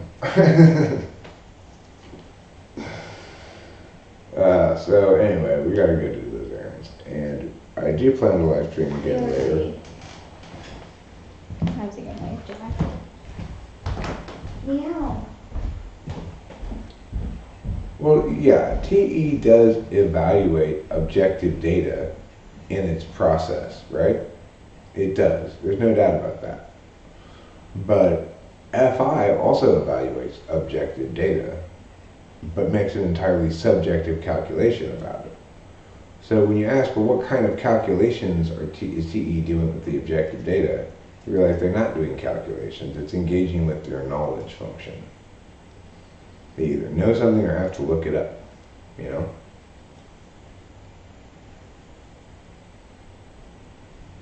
So everything deals with objective data except words about your subjective experience.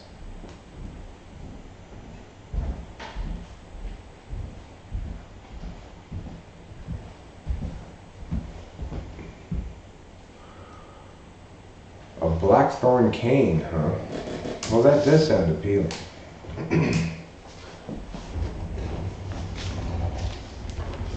But I'm probably not gonna get that. Maybe I will though. No, I'm not gonna be going out on walks and shit. Maybe I will get one of those kind of like nice walking sticks. It's not inconceivable. Ooh. We'll both have one. I could use one too. Sure. Okay, everybody. We love you. We think you're amazing, amazing people. And we cherish the amazement we feel in engaging with you all the time. Goodbye for now.